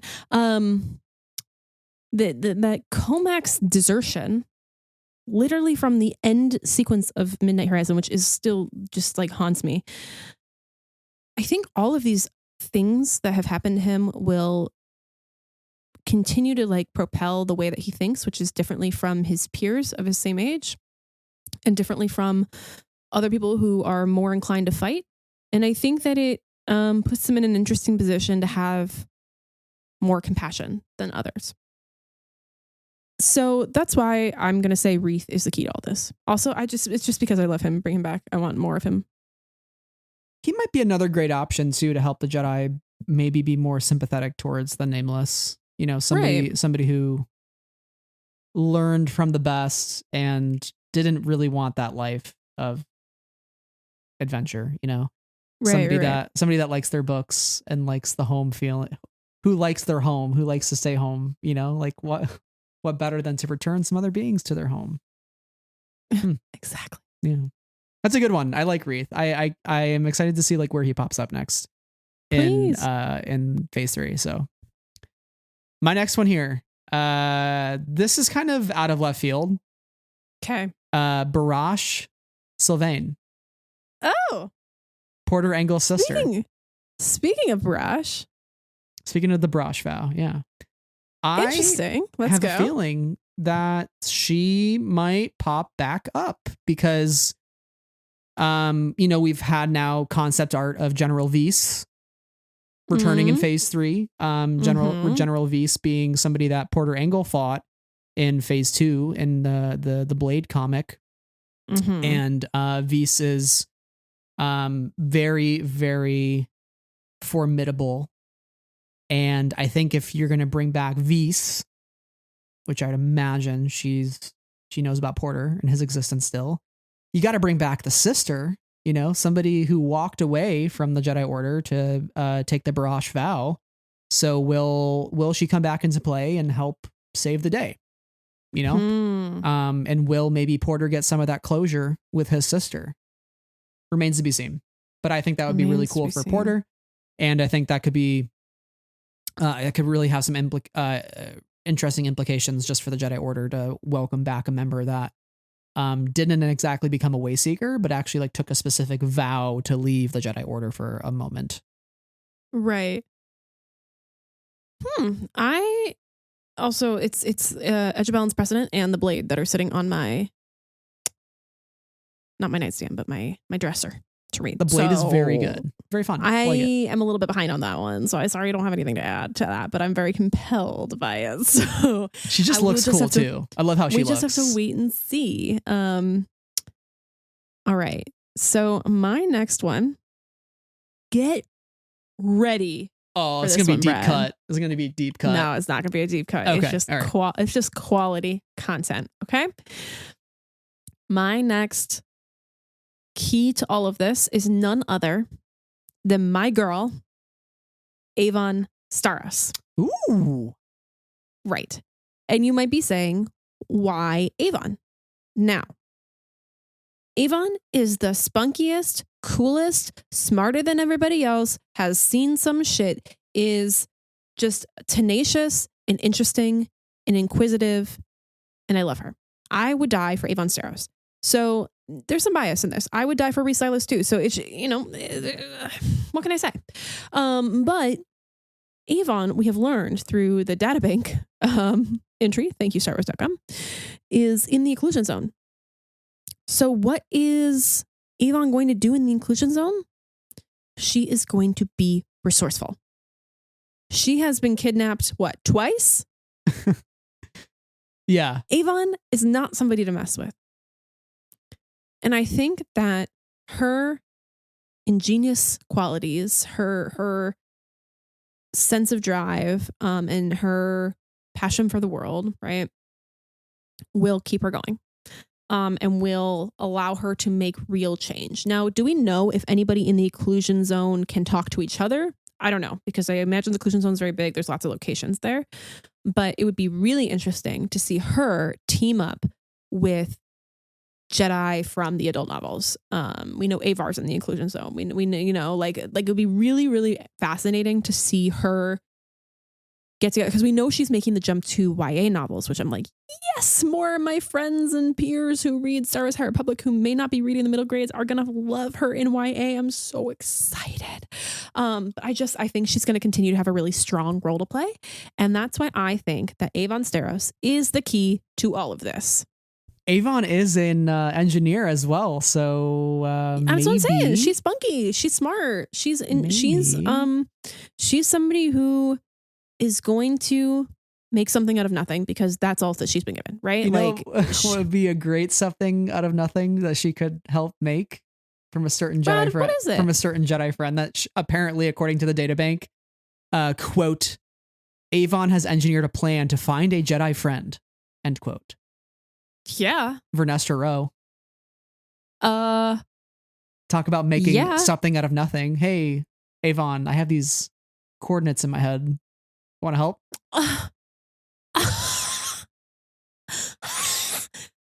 Yeah, exactly, Brad. Exactly. Or what if, even though we blew up the Laughbrook planet, what if the compass is still out there and Avon is able to re-engineer it with those coordinates, and that's how they get to Planet X? Brad, you're on to something. I think I'm on to something here. Yeah. Think I'm on to something. I can't wait to see Avon in Defy the Storm. I just know another Justina Tessa book. We're getting another Justina Tessa book in like it's gonna 4 be months. so good. Oh, I love the YAs. It's gonna take so long to get here, but it's gonna be so good when it arrives. I'm so excited about it. They're just so good. They're just always so good. More on that in a second. We'll go through the upcoming releases. Who's your third? Ty York is my third. Key to all of this. Key to all of this, Ty York. Somebody who we know, according to StarWars.com, is lost in the occlusion zone and are stuck there. So I will be curious to see where she pops up, if it's in a book or if it's in a graphic novel, if Cavan's doing more graphic novels for Ty York. And I think it's really interesting, just again, the implications of a monster hunter in the mix. And we have talked a lot about the fact that we should not be killing the Nameless. We should be understanding them. Her interactions with Elzar and the Sandvals and the Rising Storm.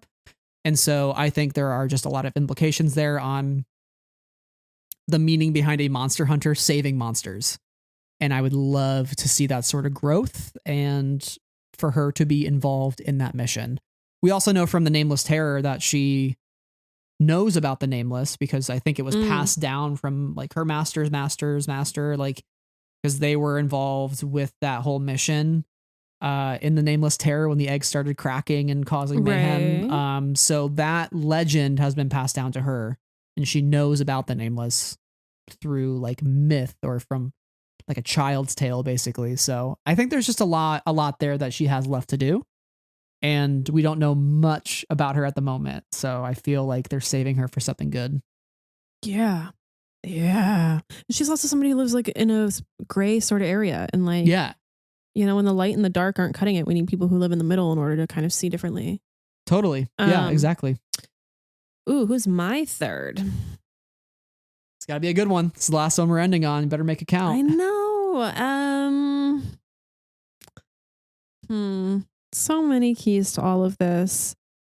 This is where she would have inserted Aslan Rel, but I stuck my foot down and I said, no, Aslan Rel, you don't deserve Aslan Rel. You said it wasn't him. You don't get to use him. You don't get to use him for your 3. That's the punishment of the losing bet. And I even have a good explanation for why it's Aslan Rel. Can I give this to you? Fine. You know what? Even if I don't, I have somebody else I'll choose. Okay. I have somebody else I'll choose. But I want to give this to you, okay? Sure, Aslan Rel, obviously the key to all this, okay? Yeah, obviously the key to all this. But do you know why? Why is that? It's not for the reason you think. It's not for the reason you think, Brad.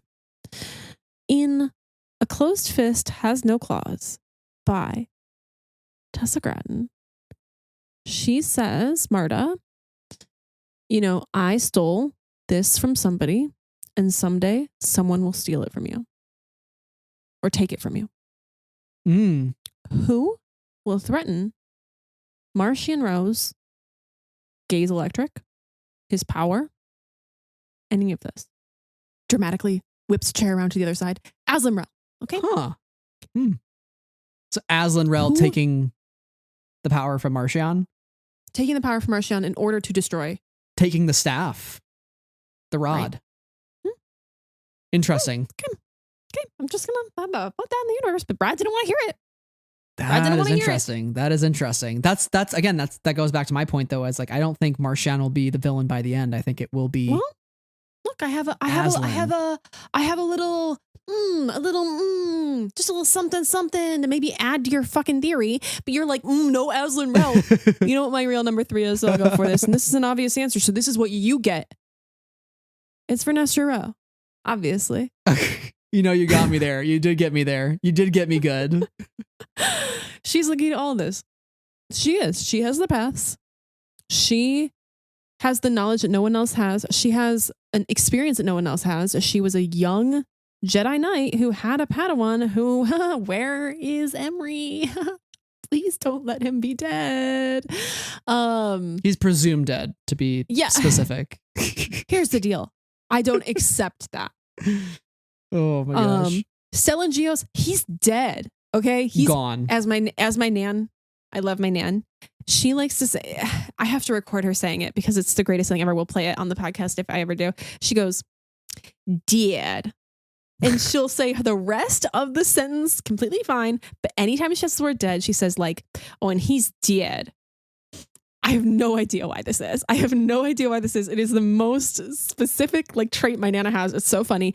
Anyway, Stellan Gios, dead. So to answer Ian's question, who was one of our listeners, Ian had asked tinfoil theory time, if Burry could survive, is it possible, although extremely unlikely, that Stellan will have a grand surprise return late in phase 3? So you're just I'd love to see it. I'd love to see it because Stellan, he's great, but no. Yeah. No, we got to kill someone. Yeah. Or else I think if we don't stick to that death, it has no meaning for our characters. It's kind of like the Chewbacca of like, he's alive. No, yeah. There's got to be some weight, some heft here. So I will say no. But that's just me. Fair. Yeah. That's a good one. I like your choices, even though one of them did include Aslan Rel. But you know what? I'll give it to you. Were you going to bring up A Closed Fist Has No Claws by Tessa Gratton? No, I don't think so. No. So here I am, here to do that job for you. She's standing up. That's when things are getting rough. I spent the first half hour on my feet and then I sat down and now we're in, like the 7th half hour and I'm back up. Maybe the 8th half hour at this point. Yeah, we have been going quite a while, but we should be wrapping up here shortly, folks. No. Wait, am I in the 5th half hour? 1, 2, 3, 4. No, I'm in the 6th half hour. Let's go. 7, 8, 5, 6. I'm in the 6th half hour right now. Back on my feet. And this is what's great about 1, having a standing desk, and 2, having a mic that is not attached to an arm that you can just pick up and take around like you're a comedy talk YouTuber. That is my goal in life, is to be that. Well, they just like the new trend is just like to hold to sit on the couch and then just like have the whole microphone and the microphone, like not the stand, but it's not one that goes to the ground, just the one that sits on your table, just in their hand. Listen, if that audio is easy to edit, you can go run a marathon for all I care, holding that mic. Let's recording the episode. We're getting close to the end here, though. We're getting close to Brad's the like, end though. "Please We're stop." we're past a couple of the marks when we start to get like more and more progressively unhinged. We had a Right. couple of Twitter questions here. Thank you, And friends. we'll go through those more in a rapid fire question, just for this rapid fire manner, just for the sake of time here. But one of them was from Jaina Zeveron, and Jaina, they ask, curious what you guys think about Lena So's arc in Phase 3, because I've heard people theorize she might resign. She has good reason to, Ooh. but also I'm a proponent of she doesn't. She doesn't, and yet gets a lot of undue blame and shit. I've got too many thoughts. That's a really good question because we haven't talked a lot about Lena So on this episode. Maybe we need to have you on the pod to just talk Lena So, because I'll be really honest in saying that she's not somebody that I spend a lot of time thinking about. And I think she's really compelling because we see bits of her. But I think the missing piece of this puzzle is the fact that her point of view and like the galaxy's point of view is not included in the Fallen Star. Right. So like I feel like I'm missing something from her that would have me thinking more about her. But I think she might double down in her position and be like, I'm in a time of crisis. I'm your crisis chancellor, like I don't think she'll resign because that would leave a power vacuum. And I don't think we're in a place where we would want to introduce somebody to fill it. Yeah. I do wonder, we see later in the Republic's life that there is a thing called a vote of no confidence. Right. And part of me wonders how long has that been established as a practice in the Galactic Senate. And so I wonder, if enough of the Republic loses its confidence in Lena So, is that something that they can petition for to create or execute on? It'll be interesting. I would say, like, for any Lena So fans out there is a lot of Lena So in Eye of Darkness. So be excited for that. A lot of good conversations in the book with her. But yeah, I think the future for her is fairly like uncertain in many ways. Like I don't know. Like it's like, how do you respond to this sort of tragedy? It's a tough. And I agree to some extent too. Like I think she does get some undue blame. But she, as a leader, you kind of become culpable in anything that's happening under your rule, and you get to take credit for the good times. But when the bad times happen, you take the knife for it too. So, I don't envy her job at this point in the position that she's in. No, I don't know what would happen. I don't think she will resign though. I will say that. Like, I don't think she'll resign. So either, yeah. I think if anything, like powers out of her control might force or push her out of that position, such as like a vote of no confidence if the like political landscape gets more heated during like wartime, essentially. So, and that's again not saying anything from what I know. Like I don't know anything, but like that's just kind of my guess purely. Yeah, I think that'd be really interesting to discover. We had another question here from Ruth. Hi, Ruth. Ruth asked, how worried are we that the Phase 3 logo is black? Not that reassuring gold from Phase 1 or the blue from Phase 2. And it's not even red, okay? Like, it's not even red. If it were red, I would understand the Star Wars system of trilogies, because that's how it works. They're red in the end. It's not red, it's black. Like, that's, I know I'm like practically yelling, but that just, it doesn't feel good. It doesn't feel good. It feels bad, actually. But like, we were talking, I was thinking about the Rots novelization recently. And at the end of the Rots novelization, it's like one lone candle can, ignite the stars, whatever.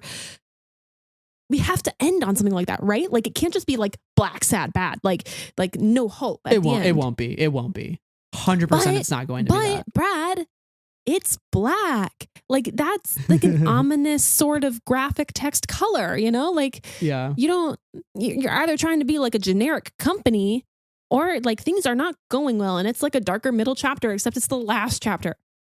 Yeah. I almost view it as we started with Light of the Jedi and this logo is black to represent the dark because you have to have both light and dark to balance. So, and then blue is right in the middle for some reason, but because it's going back in time, the blue skies, the clarity, the quests. I really do stand firmly by. Yeah, that was what I was thinking too.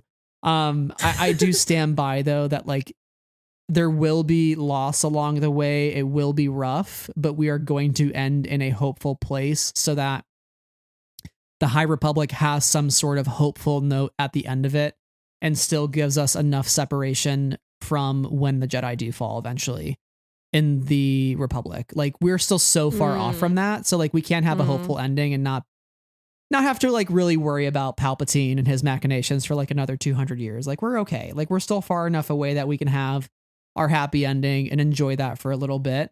But again, the rise and fall of all bad powers in the galaxy continues to happen for eons and eons and eons, and it happened long before the High Republic, and it's going to happen long after the High Republic, right? So it's just a matter of if we can find hope and light in this moment. Yeah. Such to think about, such as friend of the pod, Tommy Stella's comment, which is the whole series is Geode's dream. Sorry to kill the serious mood with a very silly one, but I mean, yeah, canon. I'm in. I would love that, actually. That'd be so great. That'd be awesome. That'd be like a real big twist. Our last comment here is from Unknown Regions podcast from Michelle. Yes. And Michelle said, theory. Avar lures the Nameless to no space, sacrifices himself to kill the remaining Nameless, thus leaving Elzar Mann on the total dark side spiral. And this is why the Jedi Council go so bananas and impose the, quote, no pants around the ankles, quote, rule. Pretty sure that's the official name of the zero tolerance on attachments mandate. Michelle's 100% right. So yeah, I mean, we're on alignment here, Michelle, for like, we definitely think that Avar is involved in the whatever happens to the Nameless, right? I think, potentially there will be sacrifice involved with that. How will that affect other people? Elzar? I think if Elzar went bad, I'd feel really bad, Michelle. I just think that if Elzar went bad as like the final note of his character, I think that would be a bit of a downer. I agree. But I don't disagree with the idea that like something here, like this attachments rule has got to happen because these two. Yikes. I can't believe I've gone so many hours without once mentioning Elzar Mann's bare naked ass.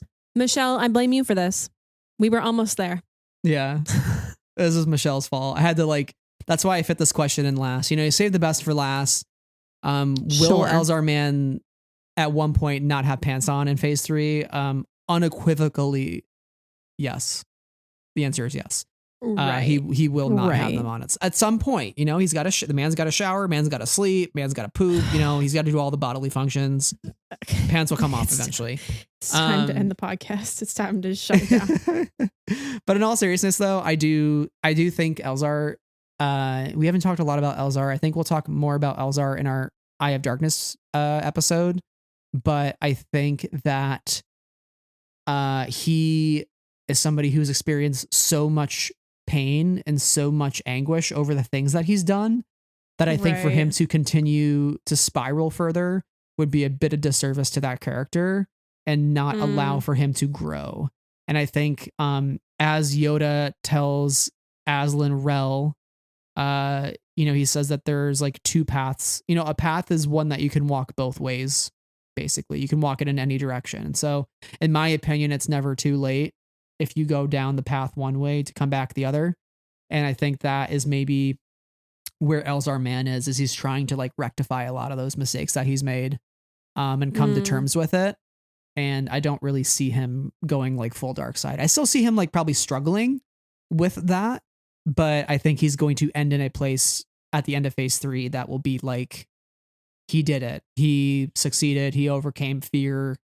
The fear of failure within himself and what he's done, and he's able to live a better life because of it. It'll be interesting. I don't think we'll lose all the Jedi in a mission to save the Nameless. I think we will probably lose some. Elzar would be one that I would like to see live. Just this once everybody lived at also that High Republic that could very well happen. Mark? Yeah, that would be the nice answer for Sarah. Sacrifice of many Jedi might not be death either. It just might be the cost of getting to the point when you can save the Nameless. Like all the sacrifices people had to make along the way to Or maybe make they it have to work. lose their force sensitivity. They don't die, but Oh, interesting. they are no longer in tune with the force. Yeah, they lose all their Because midichlorians. we know that, or at least we have a speculation that those who die of the leveler's hand, and those who are attacked by the leveler, lose their connection to the force. Mm-hmm.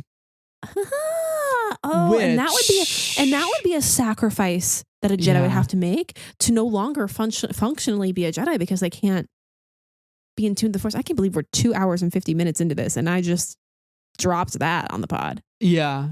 Well, I also had the theory too that when they do save the Nameless, all of the ones who were husked will like merge back into the cosmic force. They'll be released from their pain and from their suffering, and people like Bell will finally feel Loden's presence again in the cosmic force. You know, and so that's sort of the hopeful ending I'm kind of looking for, is like, we did the right thing and look what the rewards are for it. Like, we did the right thing for light and life. So, anyways, if we get back onto egg talk here at the end, we will talk for another 45 minutes. And it's like 2 a.m. for you, It's 1 late. a.m. for me, practically. Thankfully, it's a weekend, but you know. Yeah. Good thing we didn't do this earlier in the week, or our work schedule would have been in shambles. Yeah, and I will not admit to how in shambles my work schedule was this week. So yeah, yikes. Real quick, Phase 3 books. We get The Eye of Darkness by George Mann, Escape from Value. Escape from Vallow. Value, yeah. Escape from Vallow by Daniel Jose Older, Alyssa Wong. Defy the Storm by Tessa Gratton and Justina Ireland. That's Wave 1, Phase 3. Wave 2, Temptation of the Force by Tessa Gratton. Yes! Beware the Nameless by Zoraida Cordova. Tears of the Nameless by George Mann, which is a YA. It's George's first YA of Star Wars. And then Wave 3, Phase 3 is Trials of the Jedi by Charles Soule, Into the Light by Claudia Gray, and A Valiant Vow by Justina Ireland. What book are you most excited for in Phase 3? I might have spoiled it by the scream I let out while you were saying it. It's Temptation of the Force by Tessa Gratton. Yeah. Me too. We're big Tessa fans here on the pod. I just think that she's awesome, and I love what she's written so far in the High Republic, and I just love her point of view on the High Republic. So I would say that one is my most anticipated. Also, there has been promise of Avar and Elzar, okay? And I am interested. Also, Tessa said she wrote Elzar's POV to Shiny's Hard, which is a great album by Shiny, okay? Just go listen to Shiny's Hard. It's great tunes, great vocals, Identity by Shiny. Go listen to it, okay? Like, this is a solid recommendation I'm giving you here. I don't lead people astray. I would say that one I'm probably most excited about. I'm also really, really interested in both Trials of the Jedi for obvious reasons, and Into the Light for more obvious reasons.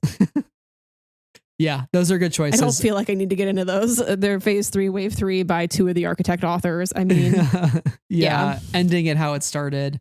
I'm surprised we're not getting any Cavan books for the rest of Phase 3. Yeah, Cavan, where you at? Yeah, unless he is gonna fit a audio drama in there somewhere, which could be a fun surprise. But I assume one will happen, but maybe not.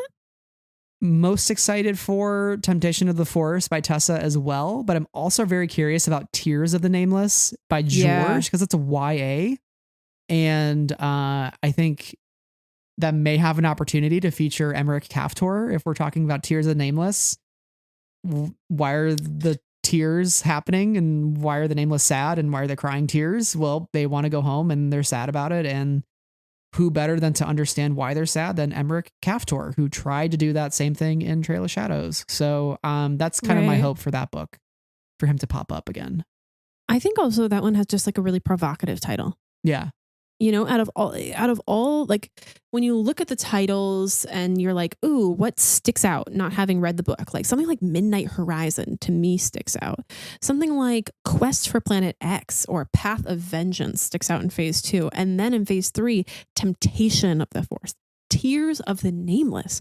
Tears of the Nameless. That implies nameless pain, nameless sympathies. Like it's provocative. It's interesting. So I think that one catches my eye. Yeah, for sure. And then another book with it called Beware the Nameless. It's like complete opposite. Like one book's being like, hey, listen and understand why they're sad. The other is like, stay away, bad, scary. Right.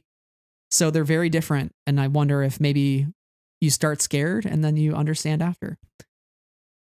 Like we've been talking about.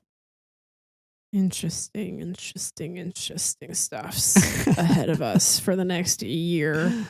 A year and a half, which I can't believe. I mean, I understand why this is all being spread out, and I actually do not disagree with it.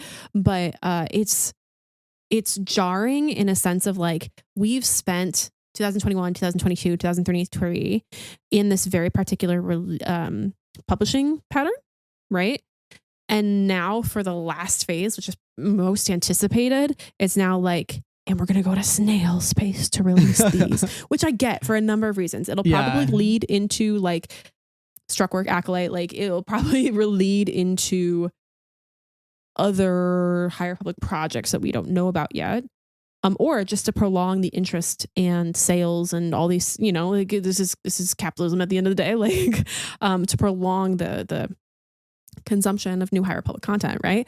But from a reader's point of view, it's weird to think that I don't have Eye of Darkness, and then in 2 weeks we'll be getting Escape from Valo and Defy the Storm. Mm-hmm. You know, and kind of being able to take in the whole picture of a wave at a single kind of time. Said it's really going to be, you know, 4 months or so. Yeah. For a single wave, and then we will learn the art of patience. We're talking at least like another 20 months on this, like potentially at least another like 15 to 20 months on this journey. It's going to be a tough one. And also means we absolutely hit 50 hours of podcasting with this exceptionally long episode. But it means that we're going to do another freaking 50 hours over the next like 2 years, you know, like, oh my God. We're so back, really baby.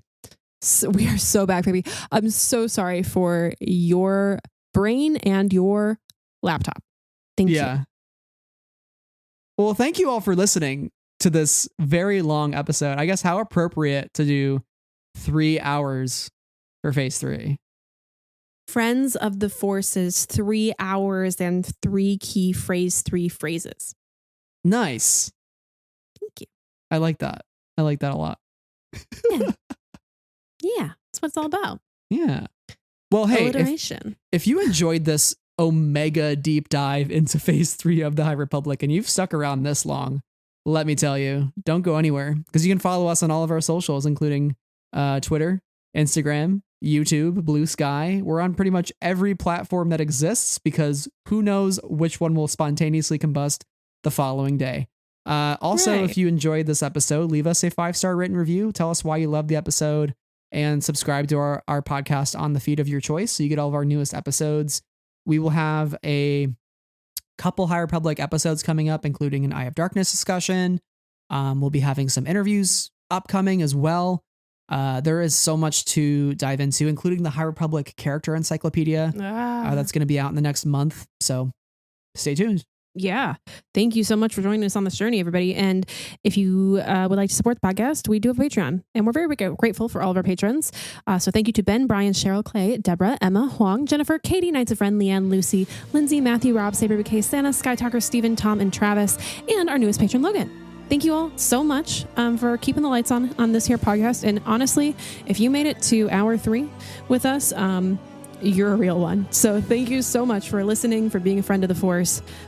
We appreciate you, and we look forward to chatting more High Republic with you in the very near future. Retweet. Yes. Thank you all so much for listening to this episode. And until next time, may the Force be with you always. Bye for Light and Life.